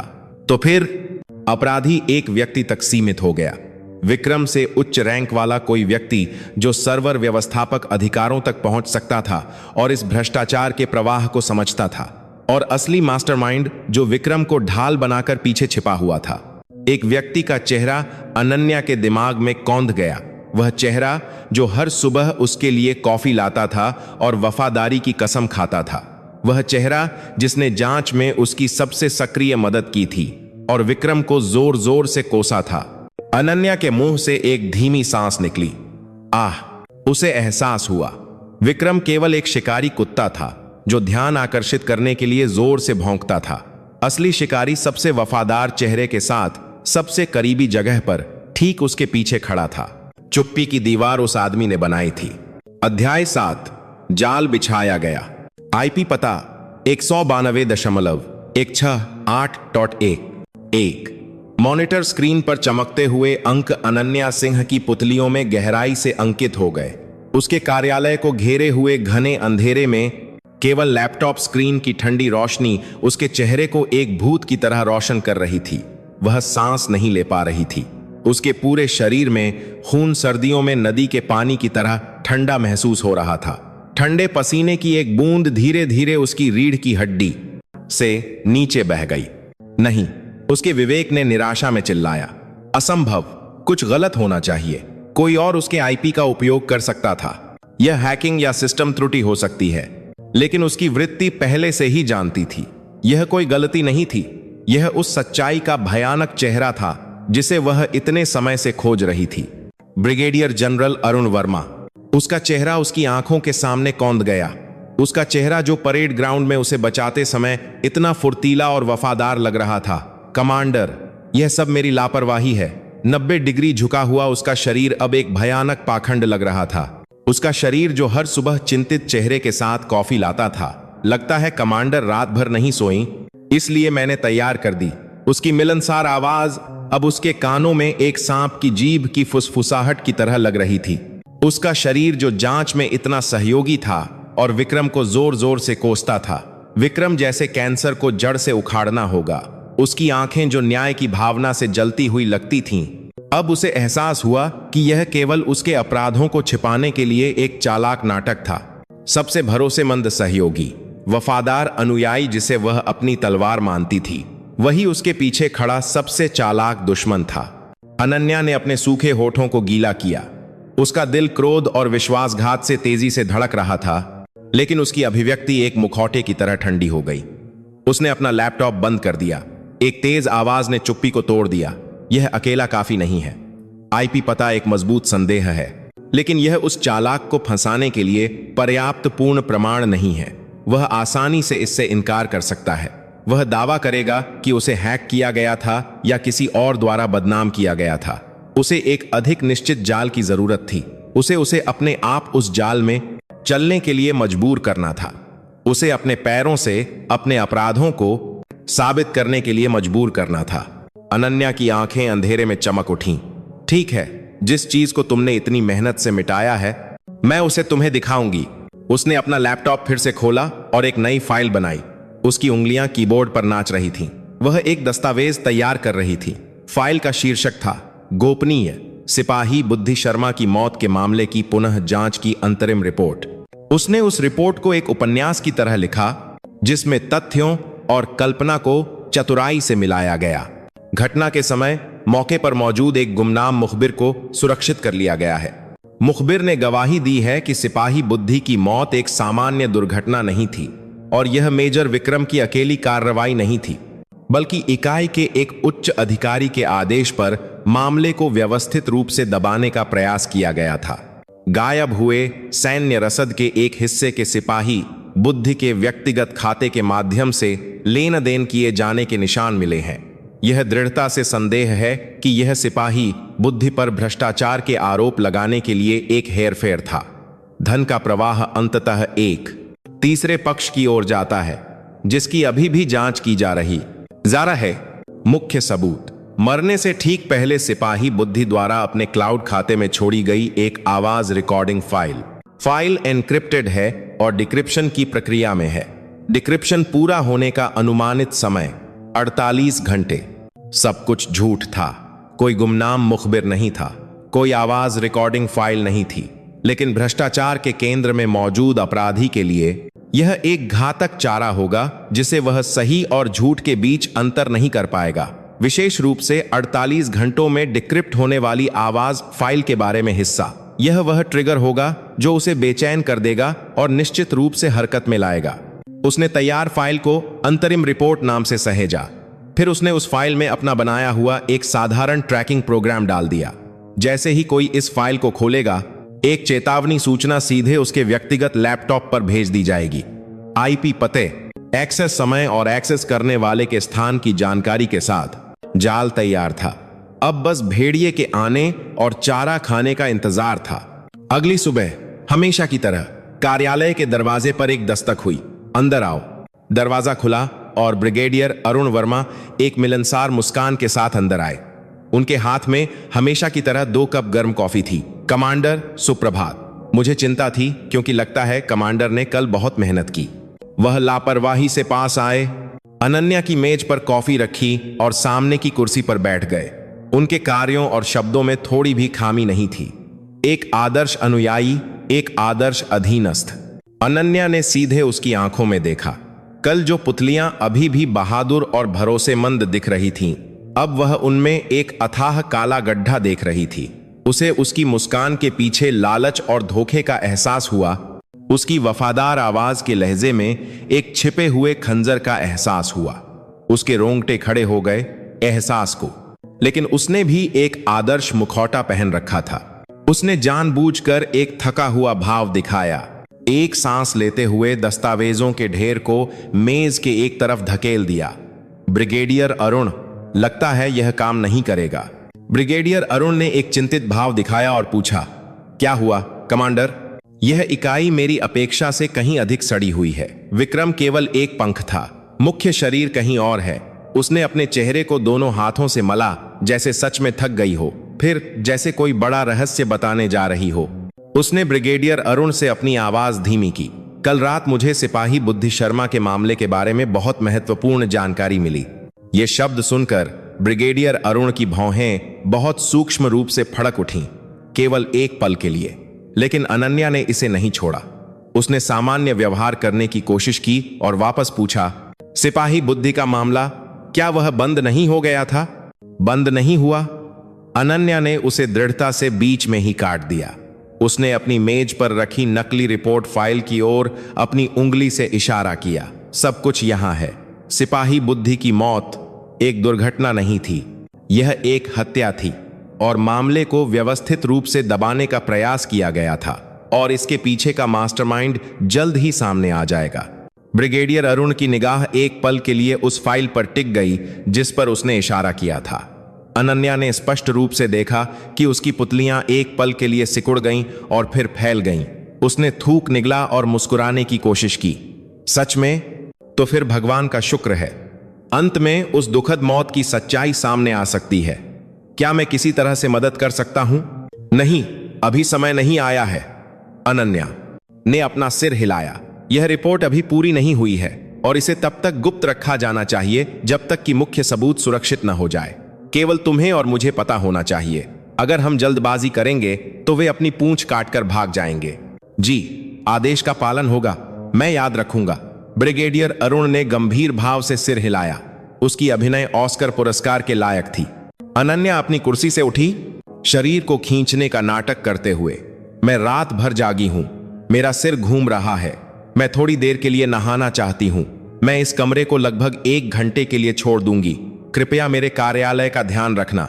अगर कोई इस रिपोर्ट को छूता है तो उसे तुरंत गिरफ्तार कर लेना।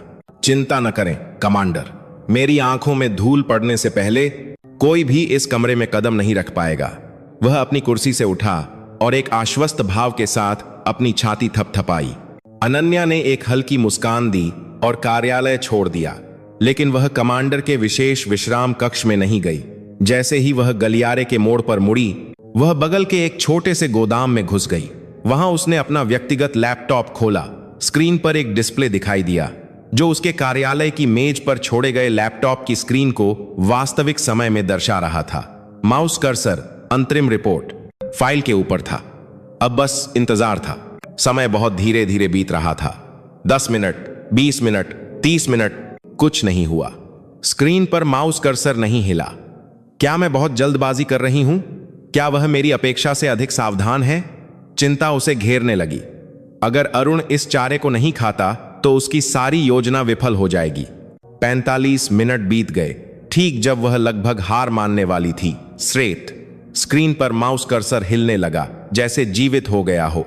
कर्सर एक पल के लिए हवा में मंडराया, हिचकिचाया, फिर बिना किसी हिचकिचाहट के अंतरिम रिपोर्ट फाइल आइकन के पास गया और डबल क्लिक।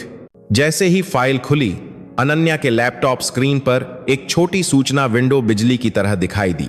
एक तेज चेतावनी ध्वनि के साथ सूचना विंडो में लिखावट स्पष्ट रूप से दिखाई दे रही थी। चेतावनी, निर्दिष्ट फाइल पर एक्सेस का पता चला। एक्सेस समय, वर्तमान समय। एक्सेस स्थान, 12वां डिवीजन मुख्यालय, डिवीजन कमांडर का कार्यालय। एक्सेस आईपी पता 192.168 1.1। अंतिम पंक्ति के अंकों की पुष्टि करते हुए अनन्या सिंह के मुंह से एक हल्की सांस निकली। सब कुछ खत्म हो गया था। उसने अपना लैपटॉप बंद कर दिया। कोई क्रोध या खुशी नहीं थी, केवल एक बर्फीली ठंडी निश्चितता थी जो उसके पूरे शरीर पर हावी थी। वह गोदाम से बाहर निकली और अपने कार्यालय की ओर वापस चली गई। गलियारे में उसके जूतों की आवाज बहुत ठंडी और कठोर लग रही थी। जब वह कार्यालय के दरवाजे के सामने पहुंची तो अंदर से किसी के जल्दी में कुछ समेटने की आवाज आई। कुछ ही देर बाद दरवाजा खुला और ब्रिगेडियर अरुण वर्मा बाहर निकले। वह अनन्या को देखकर थोड़ा हैरान लग रहे थे। कमांडर, आप वापस आ गईं? हाँ, मेरी अपेक्षा से जल्दी हो गया, अनन्या ने जवाब दिया, जैसे कुछ हुआ ही ना हो, और उसके पास से गुजर गई। ब्रिगेडियर अरुण ने उसकी पीठ के पीछे से अभी भी वफादार आवाज में कहा, जब मैं पहरा दे रहा था तो कुछ भी अजीब नहीं हुआ। कमांडर, तो फिर मैं अपने काम पर वापस जाने की इजाजत चाहता हूं। धन्यवाद ब्रिगेडियर अरुण, अनन्या ने बिना मुड़े जवाब दिया। ब्रिगेडियर अरुण के दूर जाते हुए कदमों की आवाज सुनते हुए वह धीरे धीरे अपनी मेज की ओर चली। स्क्रीन पर अभी भी वही डेस्कटॉप प्रदर्शित था जैसा उसने छोड़ा था, लेकिन वह जानती थी उस आदर्श छलावरण के पीछे किस तरह का बड़ा तूफान आया था। वह खिड़की के पास गई। खिड़की से मुख्यालय भवन के सामने चलते हुए अरुण वर्मा की पीठ दिखाई दे रही थी।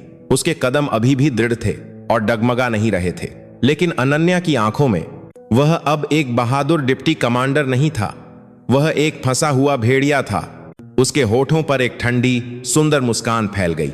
शिकार अभी शुरू हुआ था। अध्याय 8, भेड़िए का आखिरी दाम। ब्रिगेडियर जनरल अरुण वर्मा का दिल ऐसा ठंडा महसूस हो रहा था जैसे उसे बर्फीले पानी में डुबो दिया गया हो। कमांडर के कार्यालय से अपने कार्यालय तक के रास्ते में उसका दिमाग भारी उथल पुथल में था। आवाज रिकॉर्डिंग फाइल, मुखबिर, पुनः जांच। अनन्या द्वारा कहे गए हर शब्द ने उसके मस्तिष्क पर हथौड़े की तरह प्रहार किया था। रिपोर्ट असली थी। उसने फाइल खोलते ही इसे तुरंत महसूस कर लिया। सामग्री का विवरण, तारीखें और उल्लिखित पात्रों के बीच संबंध, सभी आंतरिक जानकारी जो किसी बाहरी व्यक्ति को जानना असंभव था, बहुत सटीक रूप से लिखी गई थी। बेशक जिससे वह सबसे ज्यादा डरता था वह वाक्यांश था, सिपाही बुद्धि शर्मा की एन्क्रिप्टेड आवाज रिकॉर्डिंग फाइल। उस कल की छोकरी को बहुत ज्यादा पता है। यह केवल विक्रम की क्रूरता के बारे में नहीं था, बल्कि उसने सैन्य रसद को बाहर तस्करी करते हुए सीधे देखा था। अरुण ने केवल विक्रम को अनुशासन लागू करने का आदेश दिया था, लेकिन उस मूर्ख विक्रम ने मामले को बहुत बड़ा बना दिया था। अंत में सिपाही बुद्धि एक पिटाई के कारण मर गया, जिसे प्रशिक्षण दुर्घटना के रूप में छिपाया गया था। उसने सोचा था कि उसने सभी निशान पूरी तरह से मिटा दिए हैं, संबंधित दस्तावेज नष्ट कर दिए गए थे, सैनिकों के मुंह आतंक से बंद कर दिए गए थे। जब पिछले कमांडर ने इस मामले की जांच शुरू की तो उसने अपने पीछे की बड़ी शक्ति का उपयोग करके स्थिति को पलट दिया और उसे भ्रष्टाचार के आरोपों में फंसा दिया। सब कुछ खास यह अनन्या सिंह नाम की महिला ना आई होती। 48 घंटों में आवाज रिकॉर्डिंग फाइल का डिक्रिप्शन पूरा हो जाएगा। समय नहीं था। जैसे ही वह फाइल सार्वजनिक हो जाएगी, न केवल उसका सैन्य करियर बल्कि उसकी जान भी खतरे में पड़ सकती है। उस आवाज फाइल में हो सकता है कि उसकी आवाज रिकॉर्ड हो, नहीं, निश्चित रूप से ऐसा ही होगा। सिपाही बुद्धि उसकी अपेक्षा से अधिक चालाक निकला। जैसे ही वह अपने कार्यालय में आया, उसने तुरंत दरवाजा बंद कर दिया। फिर कांपते हाथों से उसने एक गुप्त संचार उपकरण चालू किया। यह उपकरण आधिकारिक सैन्य संचार नेटवर्क के माध्यम से नहीं, बल्कि एक आपातकालीन चैनल था जिसका उपयोग केवल वह और उसका बॉस करते थे। एक संक्षिप्त शोर के बाद दूसरी तरफ से एक धीमी, अधिकारपूर्ण आवाज सुनाई दी। क्या हुआ? अरुण ने थूक निगला और यथासंभव शांति से रिपोर्ट किया। सर, एक समस्या है। नई डिवीजन कमांडर बुद्धि शर्मा के मामले को फिर से कुरेद रही है। ऐसा लगता है कि उसे एक महत्वपूर्ण सबूत मिल गया है। दूसरी तरफ से एक पल की चुप्पी थी। उस संक्षिप्त चुप्पी ने अरुण के दिल को जमा दिया। कुछ ही देर में आवाज फिर से सुनाई दी, इस बार और भी ठंडी और क्रूर। क्या सबूत? उसका कहना है कि यह एक आवाज रिकॉर्डिंग फाइल है, मरने से पहले बुद्धि ने छोड़ी थी। खत्म कर दो। आदेश संक्षिप्त और दृढ़ था। उस फाइल को किसी भी तरह से ले लो। यदि संभव न हो तो उस व्यक्ति को खत्म कर दो जो सबूत जानता है, उस महिला अनन्या सिंह सहित। जी, लेकिन कमांडर को सीधे छूना। मूर्ख, तुमने क्या किया कि मामला इतना बिगड़ गया? मैं तुम्हें बचाऊंगा, तो किसी भी तरह से इसे रोको। अगर तुम असफल रहे तो मान लो कि तुम्हारी जान नहीं बची है। क्लिक। कॉल एक तरफा काट दी गई। अरुण ने कमजोर होकर रिसीवर रख दिया। उसकी पीठ ठंडे पसीने से भीगी हुई थी। अनन्या सिंह को खत्म कर दो। यह आत्महत्या के बराबर था। डिवीजन कमांडर एक ऐसा व्यक्ति था जो पूरे कमांड की नजरों में था। अगर उसे कुछ हुआ तो पूरा रक्षा मंत्रालय हिल जाएगा और वह मुख्य संदिग्ध होगा। नहीं, सीधे हाथ डालने की जरूरत नहीं है। उसका दिमाग तेजी से काम करने लगा। उसने अनन्या द्वारा कही गई रिपोर्ट की सामग्री को याद किया। गुमनाम मुखबिर सुरक्षित। हाँ, मुखबिर। अगर वह उस मुखबिर को खत्म कर दे तो अनन्या अपना मुख्य गवाह खो देगी। आवाज फाइल के सबूत की ताकत भी कमजोर हो जाएगी। शायद वह उस मुखबिर के मुंह से आवाज फाइल का स्थान पता कर सकता है। उसने तुरंत विक्रम की बटालियन के सैनिकों की सूची याद की। बुद्धि शर्मा के सबसे करीबी सैनिक, वह सैनिक जिसमें उच्च न्याय की भावना थी और जो सबसे अधिक विक्रम का विरोध करता था। एक चेहरा कौंध गया। सिपाही एकनाथ पाटिल। निश्चित रूप से वही है। निश्चित रूप से उसने ही अनन्या को रिपोर्ट की है। अरुण की आंखें चमक उठीं। उसने एक बार फिर आपातकालीन संचार उपकरण उठाया। इस बार एक अलग नंबर, एक नंबर जो सेना के अंदर समस्या हल करने वालों से जुड़ा था। मेरे पास एक काम है जिसे पूरा करना है। उसकी आवाज ने अब पिछली बेचैनी को मिटा दिया था। उसकी जगह एक ठंडे हत्या के इरादे ने ले ली थी। अपने अस्तित्व के लिए वह एक शैतान बनने को तैयार था। 2 दिन बाद अनन्या को अपने कार्यालय में एक रिपोर्ट मिली। रिपोर्ट देने वाला ब्रिगेडियर अरुण वर्मा था। उसका चेहरा शांत और बेदाग था। कमांडर, इस सप्ताह के अंत में छुट्टी और अवकाश पर जाने वाले कर्मियों की स्थिति रिपोर्ट। कुल 350 सैनिक कल सुबह 8:00 बजे मुख्यालय छोड़ेंगे। परिवहन योजना। अनन्या दस्तावेजों की जांच करने का नाटक करते हुए अरुण को तीक्ष्णता से देख रही थी। 2 दिनों तक उसने सामान्य व्यवहार किया। लेकिन अनन्या उसके आदर्श अभिनय के पीछे की सूक्ष्म दरारों को महसूस कर सकती थी। वह सामान्य से अधिक बार अनन्या की हरकतों की जांच कर रहा था और अक्सर बाहरी पार्टियों के साथ संक्षिप्त कॉल कर रहा था। फंसा हुआ भेड़िया हताशा में बाहर निकलने का रास्ता खोज रहा था। आज रात या कल सुबह वह निश्चित रूप से हरकत में आएगा। अनन्या रिपोर्ट पर हस्ताक्षर करते हुए लापरवाही से पूछा, क्या विक्रम की बटालियन के सैनिक भी इस बार छुट्टी में शामिल हैं? अरुण एक पल के लिए चुप रहा, लेकिन फिर स्वाभाविक रूप से जवाब दिया, जी सही है। विशेष रूप से सिपाही एकनाथ पाटिल, जो स्वर्गीय सिपाही बुद्धि के बहुत करीब था, भी इस बार छुट्टी की सूची में शामिल है। मैंने विशेष विचार किया है ताकि वह बहुत अधिक दबाव का अनुभव करने के बाद अच्छी तरह से आराम कर सके। उसने विचार शब्द पर जोर दिया। अनन्या ने मन ही मन व्यंग्यात्मक रूप से मुस्कुराया। विचार नहीं, बल्कि उसे कब्र में भेजना। उसने सिर हिलाया और कहा, अच्छा है, तुमने कड़ी मेहनत की है, तुम वापस जा सकते हो। जैसे ही अरुण ने कार्यालय छोड़ा, अनन्या ने तुरंत खुफिया स्टाफ में कैप्टन रितेश कुमार को फोन किया। कैप्टन रितेश, क्या सब कुछ तैयार है? दूसरी तरफ से एक तनावपूर्ण आवाज सुनाई दी। जी कमांडर, सिपाही एकनाथ के सभी संचार को हम वास्तविक समय में इंटरसेप्ट कर रहे हैं और उसके लॉकर में हमने जो लोकेशन ट्रैकर लगाया है वह भी सामान्य रूप से काम कर रहा है और कमांडर द्वारा आदेशित विशेष वाहन भी तैयार है। अच्छा है, अब से 1 सेकंड के लिए भी ढिलाई मत बरतना। जैसे ही वे हरकत में आए, आदेश के अनुसार योजना को अंजाम देना। उस रात जब पूरा मुख्यालय गहरी नींद में सो रहा था, सिपाही एकनाथ पाटिल सो नहीं सका। कुछ दिन पहले कमांडर के साथ एक गुप्त बैठक में उसने बुद्धि शर्मा की दुखद मौत के बारे में वह सब कुछ बताया था जो वह जानता था, और उस रसद तस्करी के स्थान के बारे में जो उसने देखा था। कमांडर ने उसकी बहादुरी की प्रशंसा की और उसकी सुरक्षा की गारंटी दी, और उसने उससे एक बात मांगी थी, कुछ भी न जानने का नाटक करो और सामान्य व्यवहार करो, और कल सुबह दूसरे सैनिकों के साथ छुट्टी परिवहन बस में चढ़ो। यह असली मास्टरमाइंड को पकड़ने के लिए एक ऑपरेशन का हिस्सा है। मुझे पता है कि तुम डरे हुए हो, लेकिन क्या तुम मुझ पर भरोसा कर सकते हो? सिपाही एकनाथ डरा हुआ था, लेकिन अपने मृत दोस्त का बदला लेने का विचार उसे सिर हिलाने पर मजबूर कर गया। अगली सुबह जब भोर होने लगी, बैरक छुट्टी पर जाने वाले सैनिकों की हलचल से भर गया। सिपाही एकनाथ अपने खुशमिजाज साथियों के साथ घुल मिल गया और गार्ड पोस्ट के सामने इंतजार कर रही परिवहन बस में चढ़ गया।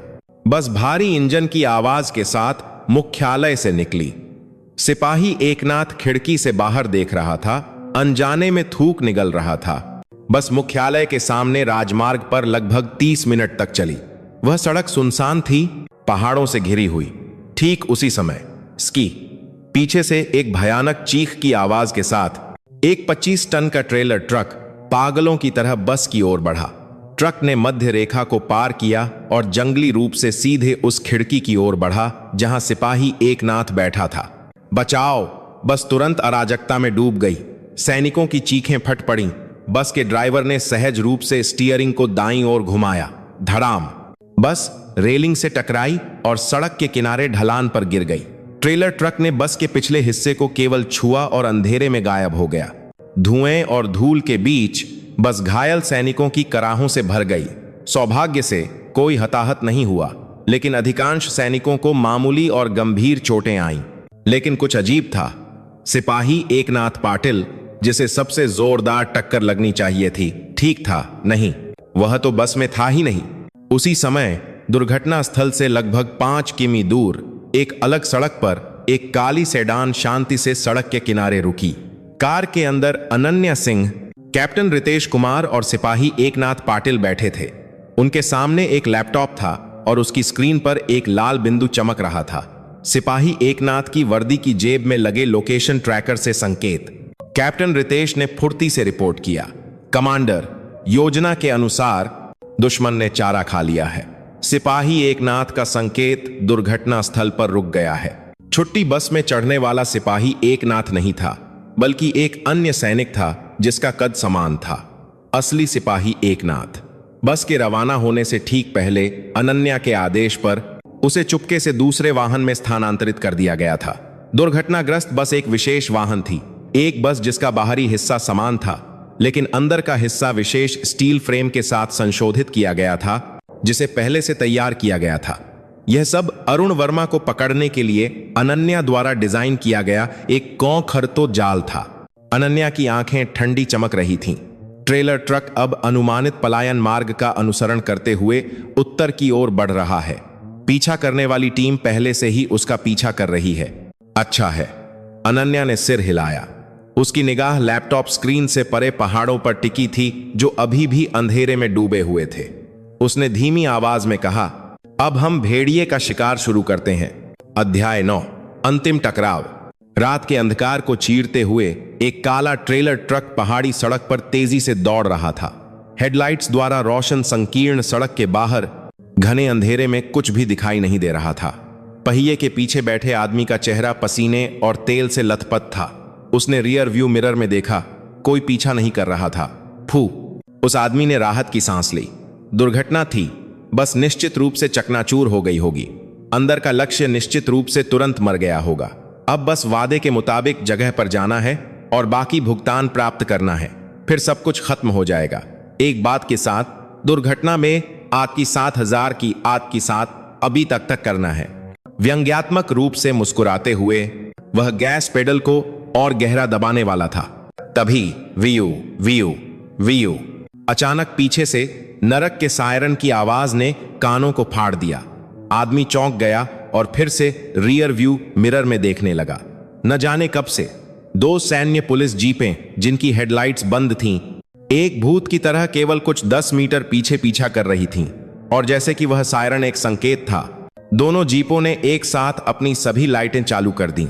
दर्जनों सर्च लाइट्स एक साथ फट गईं। ट्रक के चारों ओर दिन की तरह रोशन हो गईं। अचानक प्रकाश के हमले से आदमी की दृष्टि एक पल के लिए सफेद हो गई। आह! आदमी चिल्लाया और स्टीयरिंग व्हील को जोर से घुमाया, लेकिन बहुत देर हो चुकी थी। एक जीप ने ट्रक के किनारे पर जोर से टक्कर मारी, जिससे उसकी गति धीमी हो गई। उसी समय दूसरी जीप आगे बढ़ी और ट्रक का रास्ता रोक दिया। एक पैंतरेबाजी, धड़ाम! विशाल लोहे के टुकड़ों के टकराने की गर्जना ने पूरे पहाड़ को हिला दिया।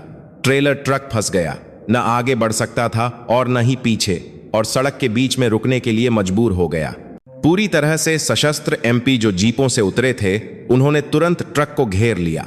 उनके हाथों में असॉल्ट राइफलों की नालें सीधे ड्राइवर की सीट पर थीं। हाथ ऊपर करो और बाहर निकलो, यह आखिरी चेतावनी है। ड्राइवर की सीट पर बैठा आदमी पीले चेहरे के साथ कांपते हाथों से दरवाजा खोला और उतरा। उतरते ही उसे तुरंत एमपी द्वारा काबू कर लिया गया और जमीन पर पटक दिया गया। ओह, मुझे कुछ नहीं पता। मैंने केवल वही किया जो मुझे आदेश दिया गया था। उसका बहाना ठंडी हथकड़ियों की क्लिक की आवाज में दब गया। वहां से थोड़ी दूर कमांड कार के अंदर अनन्या पूरे दृश्य को मॉनिटर के माध्यम से वास्तविक समय में देख रही थी। उसके चेहरे पर कोई भाव परिवर्तन नहीं हुआ। कैप्टन रितेश अपनी खुशी छिपा नहीं सका। रिपोर्ट करते हुए, कमांडर, अपराधी को पकड़ लिया गया है, हम जल्द ही पूछताछ शुरू करेंगे। नहीं, अनन्या ने उसे रोक दिया। पूछताछ की जरूरत नहीं है, बस उसके फोन कॉल की रिकॉर्डिंग उस व्यक्ति को इस संदेश के साथ भेज दो, तुम्हारा कुत्ता पकड़ा गया है। उसकी आवाज बर्फीली ठंडी थी। यही कुछ पाठ। उसी समय डिप्टी कमांडर के आधिकारिक निवास पर ब्रिगेडियर अरुण वर्मा चिंता से लिविंग रूम में चक्कर लगा रहा था।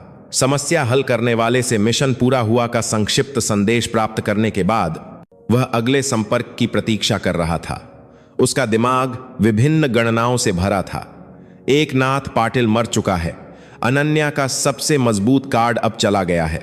भले ही एक आवाज फाइल हो, गवाह के बिना उसके सबूत की ताकत बहुत कमजोर होगी।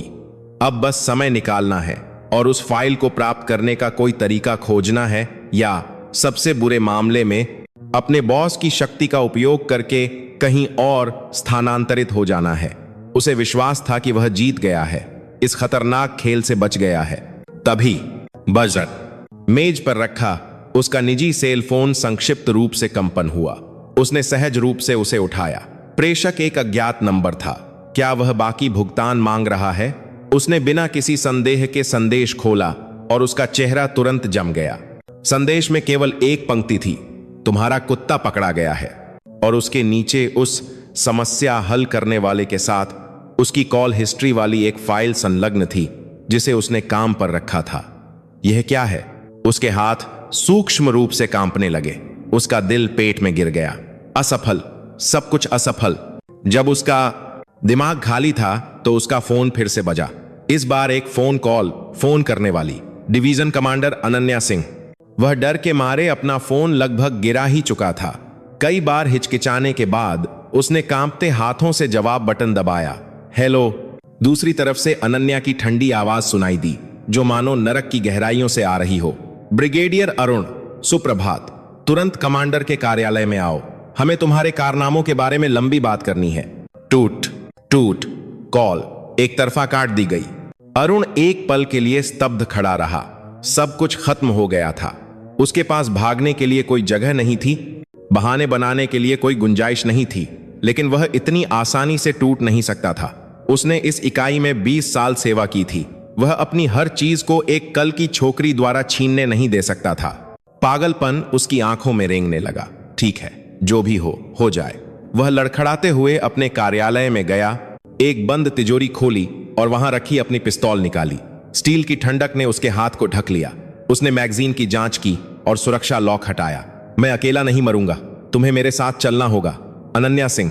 उसने पिस्तौल को अपनी कमर में छिपाया, हमेशा की तरह अपनी लड़ाकू वर्दी बड़े करीने से पहनी। फिर दृढ़ कदमों के साथ, जैसे कुछ हुआ ही ना हो, वह अपने निवास से निकल गया। कमांडर के कार्यालय में हवा एक रेजर की धार की तरह तेज थी। अनन्या अपनी मेज पर बैठी थी और अरुण उसके सामने कठोरता से खड़ा था। एक भारी चुप्पी ने उन्हें घेर लिया। चुप्पी को तोड़ने वाली पहली अनन्या थी। तो चलिए शुरू करते हैं। ब्रिगेडियर जनरल अरुण वर्मा, उसने जनरल शब्द को एक अपमानजनक लहजे में कहा। अरुण ने शांत रहने की कोशिश की, एक आखिरी प्रतिरोध करते हुए। कमांडर, मुझे समझ नहीं आ रहा है कि आप किस बारे में बात कर रही हैं। आपका क्या मतलब है? समझ नहीं आ रहा? अनन्या के होठों पर एक अपमानजनक मुस्कान फैल गई। उसने अपने लैपटॉप की स्क्रीन घुमाई और उसे दिखाया। स्क्रीन पर पकड़े गए ट्रक ड्राइवर के कबूलनामे का एक वीडियो चल रहा था। आदमी अरुण की तस्वीर की ओर इशारा कर रहा था और चिल्ला रहा था कि उसे हत्या का आदेश दिया गया था। अरुण का चेहरा तन गया।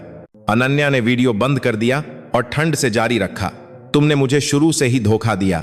मेरी आंखों और कानों को ढंकने के लिए मेरे प्रति वफादार होने का नाटक किया, जबकि मेरी पीठ के पीछे तुमने हर तरह के गंदे काम किए। सबूत नष्ट करना, गवाहों को रिश्वत देना और अब हत्या का प्रयास भी। बस, अरुण चिल्लाया। उसका चेहरा अब एक जंगली जानवर की तरह बदल गया था, जिसने अपना विवेक खो दिया था। हाँ, तुम सही हो, मैंने यह किया। तो क्या? अगर तुम्हारे पास सबूत होते तो तुम मुझे पहले ही गिरफ्तार कर चुकी होती। तुम कुछ भी साबित नहीं कर सकती। वह जानता था कि वह बर्बाद हो चुका है, लेकिन वह कम से कम उसे शब्दों से हराना चाहता था। लेकिन अनन्या उसके प्रतिरोध पर हंसी। साबित नहीं कर सकती? सपने मत देखो, मैं तुम्हारी कल्पना से कहीं ज्यादा जानती हूं। तुमने सिर्फ रसद की तस्करी नहीं की है, तुमने एक व्यक्ति की हत्या की है। क्या? सिपाही बुद्धि शर्मा, वह सैनिक तुम्हारे भ्रष्टाचार को देखने के कारण मर गया। विक्रम का दुर्व्यवहार केवल एक बहाना था, असली उद्देश्य उसे खत्म करना था। सही है ना? अरुण की पुतलियां बुरी तरह कांप गईं। वह इतना कुछ कैसे जान सकती है? अनन्या अपनी कुर्सी से उठी और धीरे धीरे उसके पास गई। उसकी निगाह मानो सब कुछ भेद रही थी। लेकिन जो चीज मुझे वास्तव में उत्सुक करती है वह यह है कि तुम्हारे जैसे एक मध्यम स्तर के बॉस में पिछले कमांडर को हटाने की शक्ति कैसे हो सकती है? तुम्हारे पीछे कौन है? असली मास्टरमाइंड कौन है जिसने यह सब योजना बनाई और तुम्हें आदेश दिया? अचानक अरुण के चेहरे से सारा रंग उड़ गया। पकड़ा गया, सब कुछ पकड़ा गया। अनजाने में वह पीछे हट गया और उसका हाथ उसकी कमर में छिपी पिस्तौल की ओर चला गया। पास मत आना। उसने पिस्तौल निकाली और कांपते हाथों से उसे अनन्या पर तान दिया। अगर पास आई तो मैं गोली मार दूंगा। लेकिन अनन्या रुकी नहीं। वह उसकी पिस्तौल की नाल से नहीं डरी और इसके बजाय और करीब आ गई। उसके होठों पर अभी भी एक ठंडी मुस्कान थी। गोली मारो, कोशिश तो करो। जब तुम मुझे यहां गोली मारोगे तो तुम्हारे पीछे का सर भी नहीं बचेगा। पूरा कमांड हिल जाएगा और यहां तक कि राष्ट्रपति भी इस मामले की जांच के लिए सीधे हस्तक्षेप करेंगे। क्या तुम इसे सहन कर सकते हो? अरुण भ्रमित था। उसकी बात सही थी। उसे यहां गोली मारना एक आत्मघाती कृत्य था। जब वह एक पल के लिए हिचकिचाया तो कमांडर के कार्यालय का दरवाजा चौड़ा खुला और पूरी तरह से सशस्त्र एमपी बर्फस्खलन की तरह अंदर घुस आए। हिलो मत, हथियार डाल दो। अरुण चौंक गया। कब से? जब वह घबराकर चारों ओर देख रहा था, अनन्या का शरीर बिजली की तरह तेजी से हिला। उसने अरुण की बांह पकड़ी, उसे अंदर की ओर घुमाया और उसके हाथ से पिस्तौल छीन ली। एक हड्डी टूटने की आवाज आई। वह दर्द से चिल्लाया और फर्श पर गिर गया। एमपी दौड़े और उसके शरीर पर चढ़ गए। क्लिक! एक ठंडी हथकड़ी ने एक बार फिर उसकी कलाई को बंद कर दिया। पूरी स्थिति कुछ ही सेकंड में समाप्त हो गई। अनन्या ने छीनी हुई पिस्तौल का सुरक्षा लॉक लगाया और फर्श पर संघर्ष कर रहे अरुण को देखा। उसने धीमी आवाज में कहा, अरुण, तुम्हारा गंदा नाटक खत्म हो गया है। फिर अपने आसपास के एमपी, दरवाजे पर खड़े कैप्टन रितेश और सिपाही एकनाथ से उसने कहा, तुम सबने सुना है ना? इस व्यक्ति ने अभी अभी अपने मुंह से अपने सभी अपराधों को कबूल किया है। हत्या और हत्या का प्रयास, सबूत नष्ट करना, एक वरिष्ठ को धमकी देना, यह सब उस कैमरे में स्पष्ट रूप से रिकॉर्ड किया गया है। उसकी उंगली कार्यालय के एक कोने की ओर इशारा कर रही थी, जिसे किसी ने नोटिस नहीं किया था, जहां एक छोटे सीसीटीवी कैमरे का लेंस चमक रहा था। अरुण की आंखें निराशा से भर गईं। शुरू से ही वह केवल अनन्या द्वारा डिजाइन किए गए एक विशाल नाटक के मंच पर खेल रहा था। अनन्या ने एमपी को आदेश दिया। बाहर घसीटे जा रहे अरुण की पीठ पर उसने एक आखिरी वाक्य फेंका, ओह, और एक बात, जिस आवाज रिकॉर्डिंग फाइल के बारे में तुम इतने चिंतित थे, वह शुरू से ही मौजूद नहीं थी। ये शब्द सुनकर अरुण की आंखें छत को घूरते हुए सफेद हो गईं। वह एक पागल आदमी की तरह हंसने लगा। उसकी निराशाजनक हंसी गलियारे में दूर तक गूंजती रही। अध्याय 10, पर्दाफाश और एक नई सुबह। पूछताछ कक्ष में हवा भारी और नम थी। ठंडी कंक्रीट की दीवारें फफूंदी और निराशा की गंध फैला रही थीं। छत से लटका एक पुराना बल्ब टिमटिमा रहा था, जिससे मेज पर बैठे दो लोगों के चेहरों पर अनिश्चित छाया पड़ रही थी। अनन्या हाथ बांधे चुपचाप अपने सामने बैठे आदमी को देख रही थी। अरुण वर्मा, कुछ ही दिन पहले वह इस इकाई का दूसरा सबसे शक्तिशाली व्यक्ति था। अब वह एक कैदी की वर्दी में बैठा था। सब कुछ खो चुका था। उसका चेहरा पीला था। उसकी खाली आंखें फर्श पर एक बिंदु को घूर रही थीं। उसकी कलाई पर लगी हथकड़ियां हर बार हिलने पर एक धातु की आवाज करती थीं, जैसे उसकी निराशा का वजन तौल रही हों। Click click. अनन्या ने मेज पर एक छोटा वॉइस रिकॉर्डर रखा, जिससे चुप्पी टूट गई। यह तुम्हारे लिए कबूल करने का आखिरी मौका है, अरुण। उसकी आवाज सपाट थी, बिना किसी भावना के, जिससे यह और भी डरावनी लग रही थी। अरुण हिला नहीं। वह एक खाली खोल की तरह था, जिसे उसकी आत्मा ने छोड़ दिया हो। अनन्या, जैसे उसकी प्रतिक्रिया की उम्मीद कर रही थी, जारी रखा, तुम्हारे सभी अपराध साबित हो चुके हैं। हत्या का प्रयास, सबूत नष्ट करना, एक वरिष्ठ को धमकी देना, इन सभी आरोपों के साथ ही तुम सैन्य जेल में जीवन भर सड़ोगे। शायद तुम्हें मौत की सजा भी हो सकती है। उसने एक पल के लिए रुककर उसकी प्रतिक्रिया देखी। अरुण का कंधा थोड़ा सा चौंक गया, लेकिन अगर तुम सहयोग करने को तैयार हो तो कहानी थोड़ी अलग हो सकती है। उसने अपनी कुर्सी और करीब खींची और एक सांप की तरह फुसफुसाया, तुम्हारे पीछे का मास्टरमाइंड, उसका नाम बताओ। किसने यह सब योजना बनाई और तुम्हें आदेश दिया? तो मैं सजा में कमी की संभावना पर विचार करूंगी। बेशक मैं वादा नहीं कर सकती, लेकिन कम से कम तुम अपनी जान बचा सकते हो। अरुण के होंठ कांपने लगे। उसकी खाली आंखों में जीवन की एक किरण दिखाई देने लगी, जीने की एक सहज इच्छा। लेकिन फिर उसने अपना सिर हिलाया। उसकी आवाज लोहे के घर्षण की तरह कर्कश थी। नहीं कर सकता। जैसे ही मैं बोलूंगा, मैं मर जाऊंगा। न बोलने पर भी तुम मरोगे, लेकिन अगर तुम बोलते हो तो शायद तुम जी सकते हो। चुनाव तुम्हारे हाथ में है। अनन्या ने उसे और नहीं दबाया। वह केवल इंतजार कर रही थी जब तक कि वह अपने आप टूट न जाए। पूछताछ कक्ष में फिर से चुप्पी छा गई। केवल बल्ब की टिमटिमाहट और अरुण की भारी सांसें ही उस चुप्पी को भर रही थीं। उसके सिर के अंदर स्वर्ग और नरक के बीच एक अंतिम लड़ाई चल रही थी। धोखा देकर बचना, आसमात दो, धोखा देकर बचना या वफादारी बनाए रखना और मरना। लेकिन जिस वफादारी को वह बनाए रखने की कोशिश कर रहा था, वह एक भ्रम था जो कभी मौजूद नहीं था। उसका बॉस निश्चित रूप से उसे एक छिपकली की पूंछ की तरह फेंक देगा जैसे ही वह खतरे में पड़ेगा। शायद उसने उसे खत्म करने के लिए पहले ही कोई और हथियारा भेज दिया हो। डर उसके विवेक को खाने लगा। कितना समय बीत गया। अरुण ने आखिरकार अपना कांपता हुआ सिर उठाया, जैसे उसने कोई निर्णय ले लिया हो। उसकी आंखें आंसू और नाक से गीली थीं। अगर मैं बोलता हूं तो क्या तुम सच में मुझे बचा सकती हो? मैंने कहा। मैं वादा नहीं कर सकती, लेकिन अगर तुम सब कुछ बताते हो तो मैं भी कानून के सामने अपनी पूरी कोशिश करूंगी। इस इकाई को खाने वाले विशाल कैंसर की जड़ को उखाड़ना तुम्हारे द्वारा किए गए अपराधों से अधिक महत्वपूर्ण है। अनन्या की आवाज में एक सूक्ष्म प्रेरक शक्ति थी। अरुण आखिरकार टूट गया। वह मेज पर झुक गया और एक छोटे बच्चे की तरह फूट फूट कर रोने लगा। उसकी रोना पश्चाताप, भय और विश्वासघात के लिए आत्मघृणा का मिश्रण था। काफी देर रोने के बाद उसने आखिरकार कांपती हुई आवाज में अपना मुंह खोला। उसने जिस नाम का उल्लेख किया वह एक ऐसा विशाल व्यक्ति था जिसकी अनन्या ने कभी कल्पना भी नहीं की थी। Lieutenant general Pratap Singh. Lieutenant general Pratap Singh. Ananya की भौहें तन गईं। वह उस नाम को जानती थी। सेना के strategic reserve command core commander के कमांडर, गरुड़ डिवीजन के सीधे बॉस और सेना के सबसे प्रभावशाली हस्तियों में से एक, जिन्होंने युद्ध के मैदान में दशकों बिताए थे। एक शक्तिशाली व्यक्ति जो सीधे राष्ट्रपति से मिल सकता था। उसे अपनी सुनने की क्षमता पर संदेह हुआ। लगता है मैंने गलत सुना, फिर से कहो, कौन? अरुण ने अपना सिर हिलाया और निराशा में चिल्लाया, लेफ्टिनेंट जनरल प्रताप। यह सब उसका आदेश था। रसद की तस्करी, बुद्धि शर्मा को खत्म करना, यहां तक कि पिछले कमांडर को भ्रष्टाचार के आरोपों में फंसाकर हटाना, सब कुछ। अचानक अनन्या का दिमाग उलझ गया। पहेली के सभी टुकड़े आखिरकार फिट हो गए।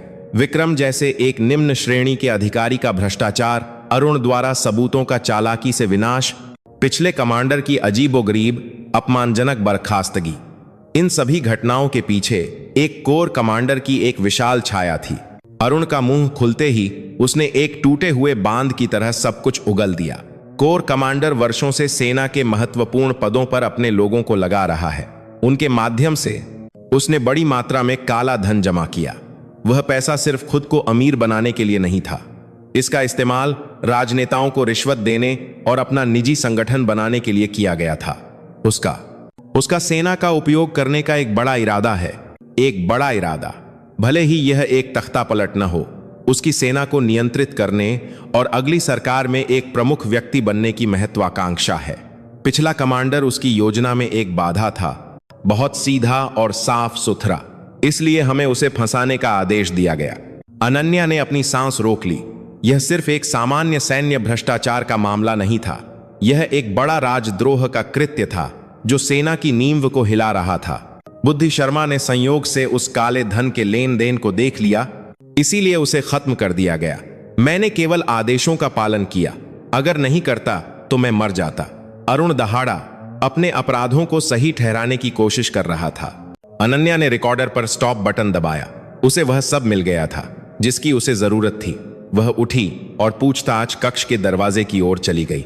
उसके पीछे अरुण की भीख मांगने की आवाज आई। वादा, तुम अपना वादा निभाओगी, है ना? तुम मुझे बचाओगी। अनन्या ने मुड़कर नहीं देखा।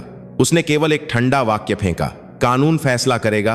पूछताछ कक्ष से बाहर निकलते समय अनन्या का चेहरा पत्थर की तरह कठोर था। कैप्टन रितेश चिंतित चेहरे के साथ पास आया। कमांडर, आपका चेहरा ठीक नहीं है क्या कोई? कैप्टन रितेश, अनन्या ने उसे बीच में ही काट दिया। अभी हमें एक जगह जाना है। हमें गुप्त रूप से चलना होगा। मैं ड्राइव करूंगी। उसकी आंखें पहले से कहीं अधिक मजबूत संकल्प से चमक रही थीं। वह जिस स्थान पर जा रही थी वह कमांडर का कार्यालय नहीं था। उसने अपनी सैन्य वर्दी को नागरिक कपड़ों से बदल दिया और एक नकली नंबर प्लेट वाली नागरिक कार में वह कैप्टन रितेश को अंधेरे में मुख्यालय से बाहर ले गई। कार केवल एक स्थान की ओर जा रही थी। यह अब एक ऐसा मामला नहीं था जिसे डिवीजन कमांडर के स्तर पर हल किया जा सकता था। एक कोर कमांडर का सामना करने के लिए पूरी सेना से परे एक उच्च स्थान से शक्ति की आवश्यकता थी। कुछ घंटों की ड्राइव के बाद कार कड़ी सुरक्षा को पार कर एक परिचित स्थान पर पहुंची, जिसके ऊंचे द्वार और विशिष्ट छत थी राष्ट्रपति भवन। कैप्टन रितेश खिड़की के बाहर के दृश्य को देखकर चौंक गया। कमांडर, हम यहां क्यों हैं? चुप रहो और बस मेरे पीछे आओ।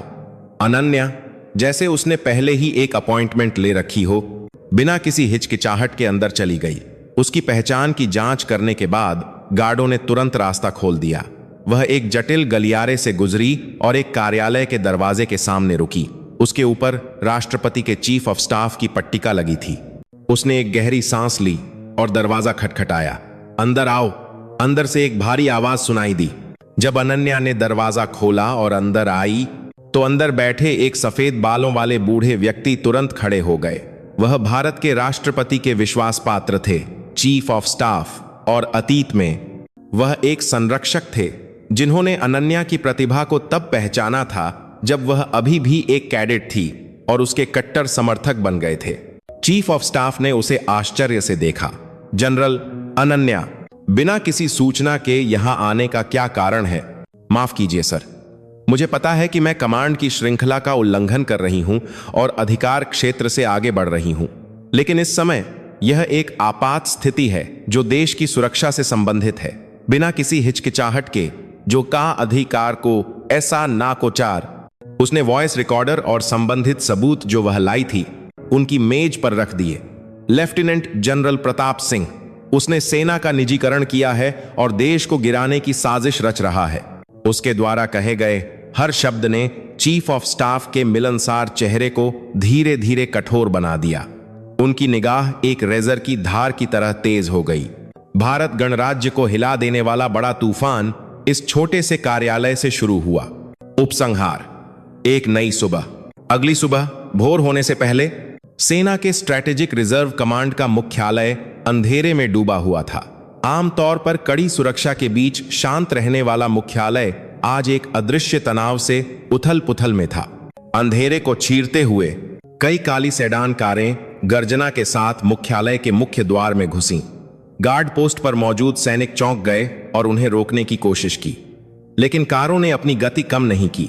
सबसे आगे की कार के विंडशील्ड के पीछे राष्ट्रपति सुरक्षा गार्ड एसपी का आधिकारिक प्रतीक चमक रहा था।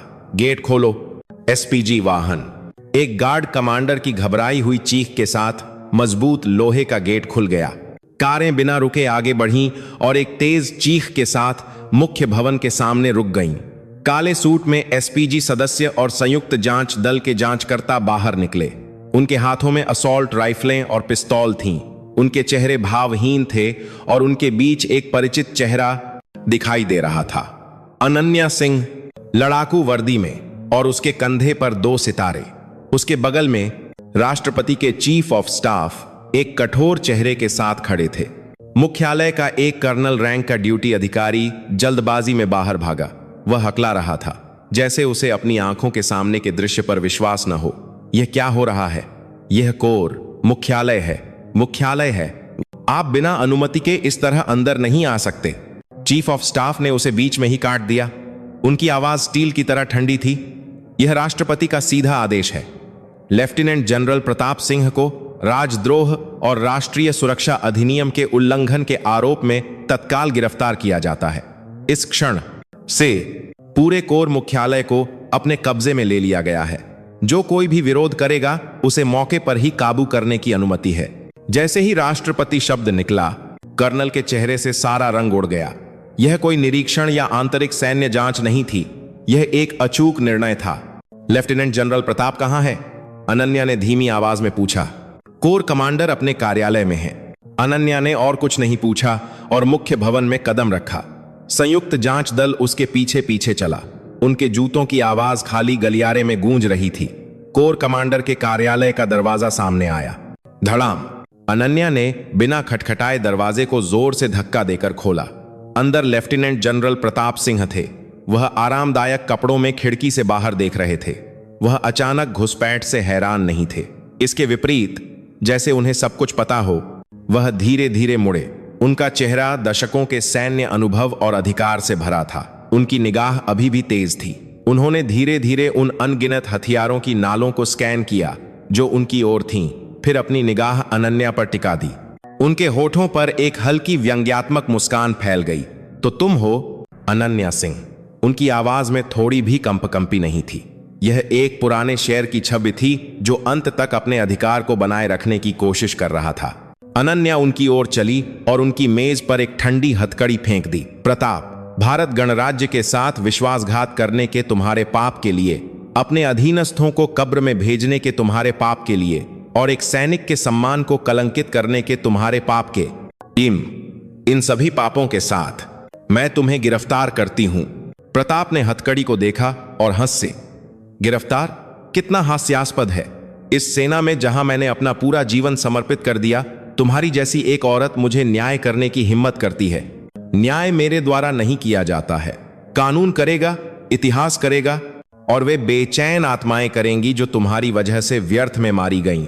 अनन्या की आवाज जमे हुए क्रोध से भरी थी। प्रताप अब नहीं हंसे। उन्होंने अपनी निगाह खिड़की से बाहर कर ली।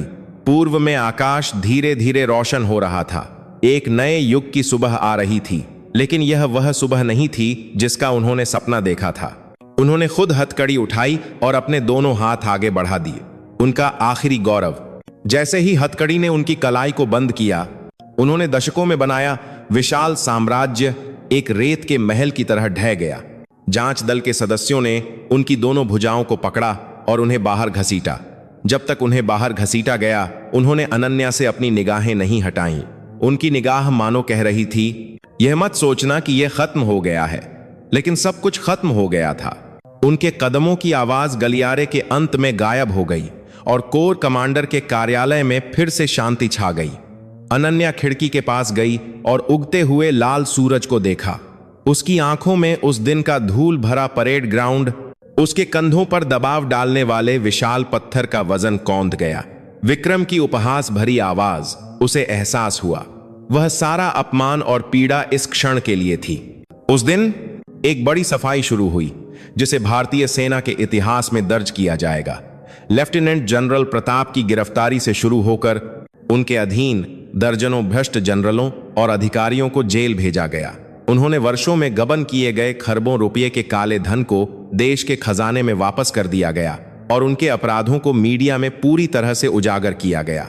जनता हैरान और क्रोधित थी, लेकिन साथ ही उन्होंने सड़े हुए घाव की सफाई के लिए जोरदार तालियां बजाईं। सबसे पहले मेजर विक्रम राठौड़ पर मुकदमा चलाया गया। उसे अधिकार के दुरुपयोग, दुर्व्यवहार और हत्या में मदद करने के अतिरिक्त आरोपों के साथ न केवल अपमानजनक रूप से बर्खास्त किया गया, बल्कि आजीवन कारावास के करीब की भारी सजा भी सुनाई गई। उसकी जेल की एकांत कोठरी में एक विशेष उपहार भेजा गया, अनुशासन लिखा हुआ विशाल पत्थर जिसे उसने कभी अनन्या पर थोपा था। वह अपनी बाकी की जिंदगी उस पत्थर को गले लगाते हुए, अपने पापों पर पश्चाताप करते हुए बिताने के लिए अभिशप्त था। विश्वासघाती ब्रिगेडियर अरुण वर्मा अपने सभी अपराधों के कबूलनामे के बदले में मौत की सजा से बच गया, लेकिन उसने भी अपनी बाकी की जिंदगी जेल में बिताई। कहा जाता है कि हर रात उसे उन अधीनस्थों की आत्माओं और अनन्या सिंह के बुरे सपने आते थे जिन्हें उसने मारने की कोशिश की थी।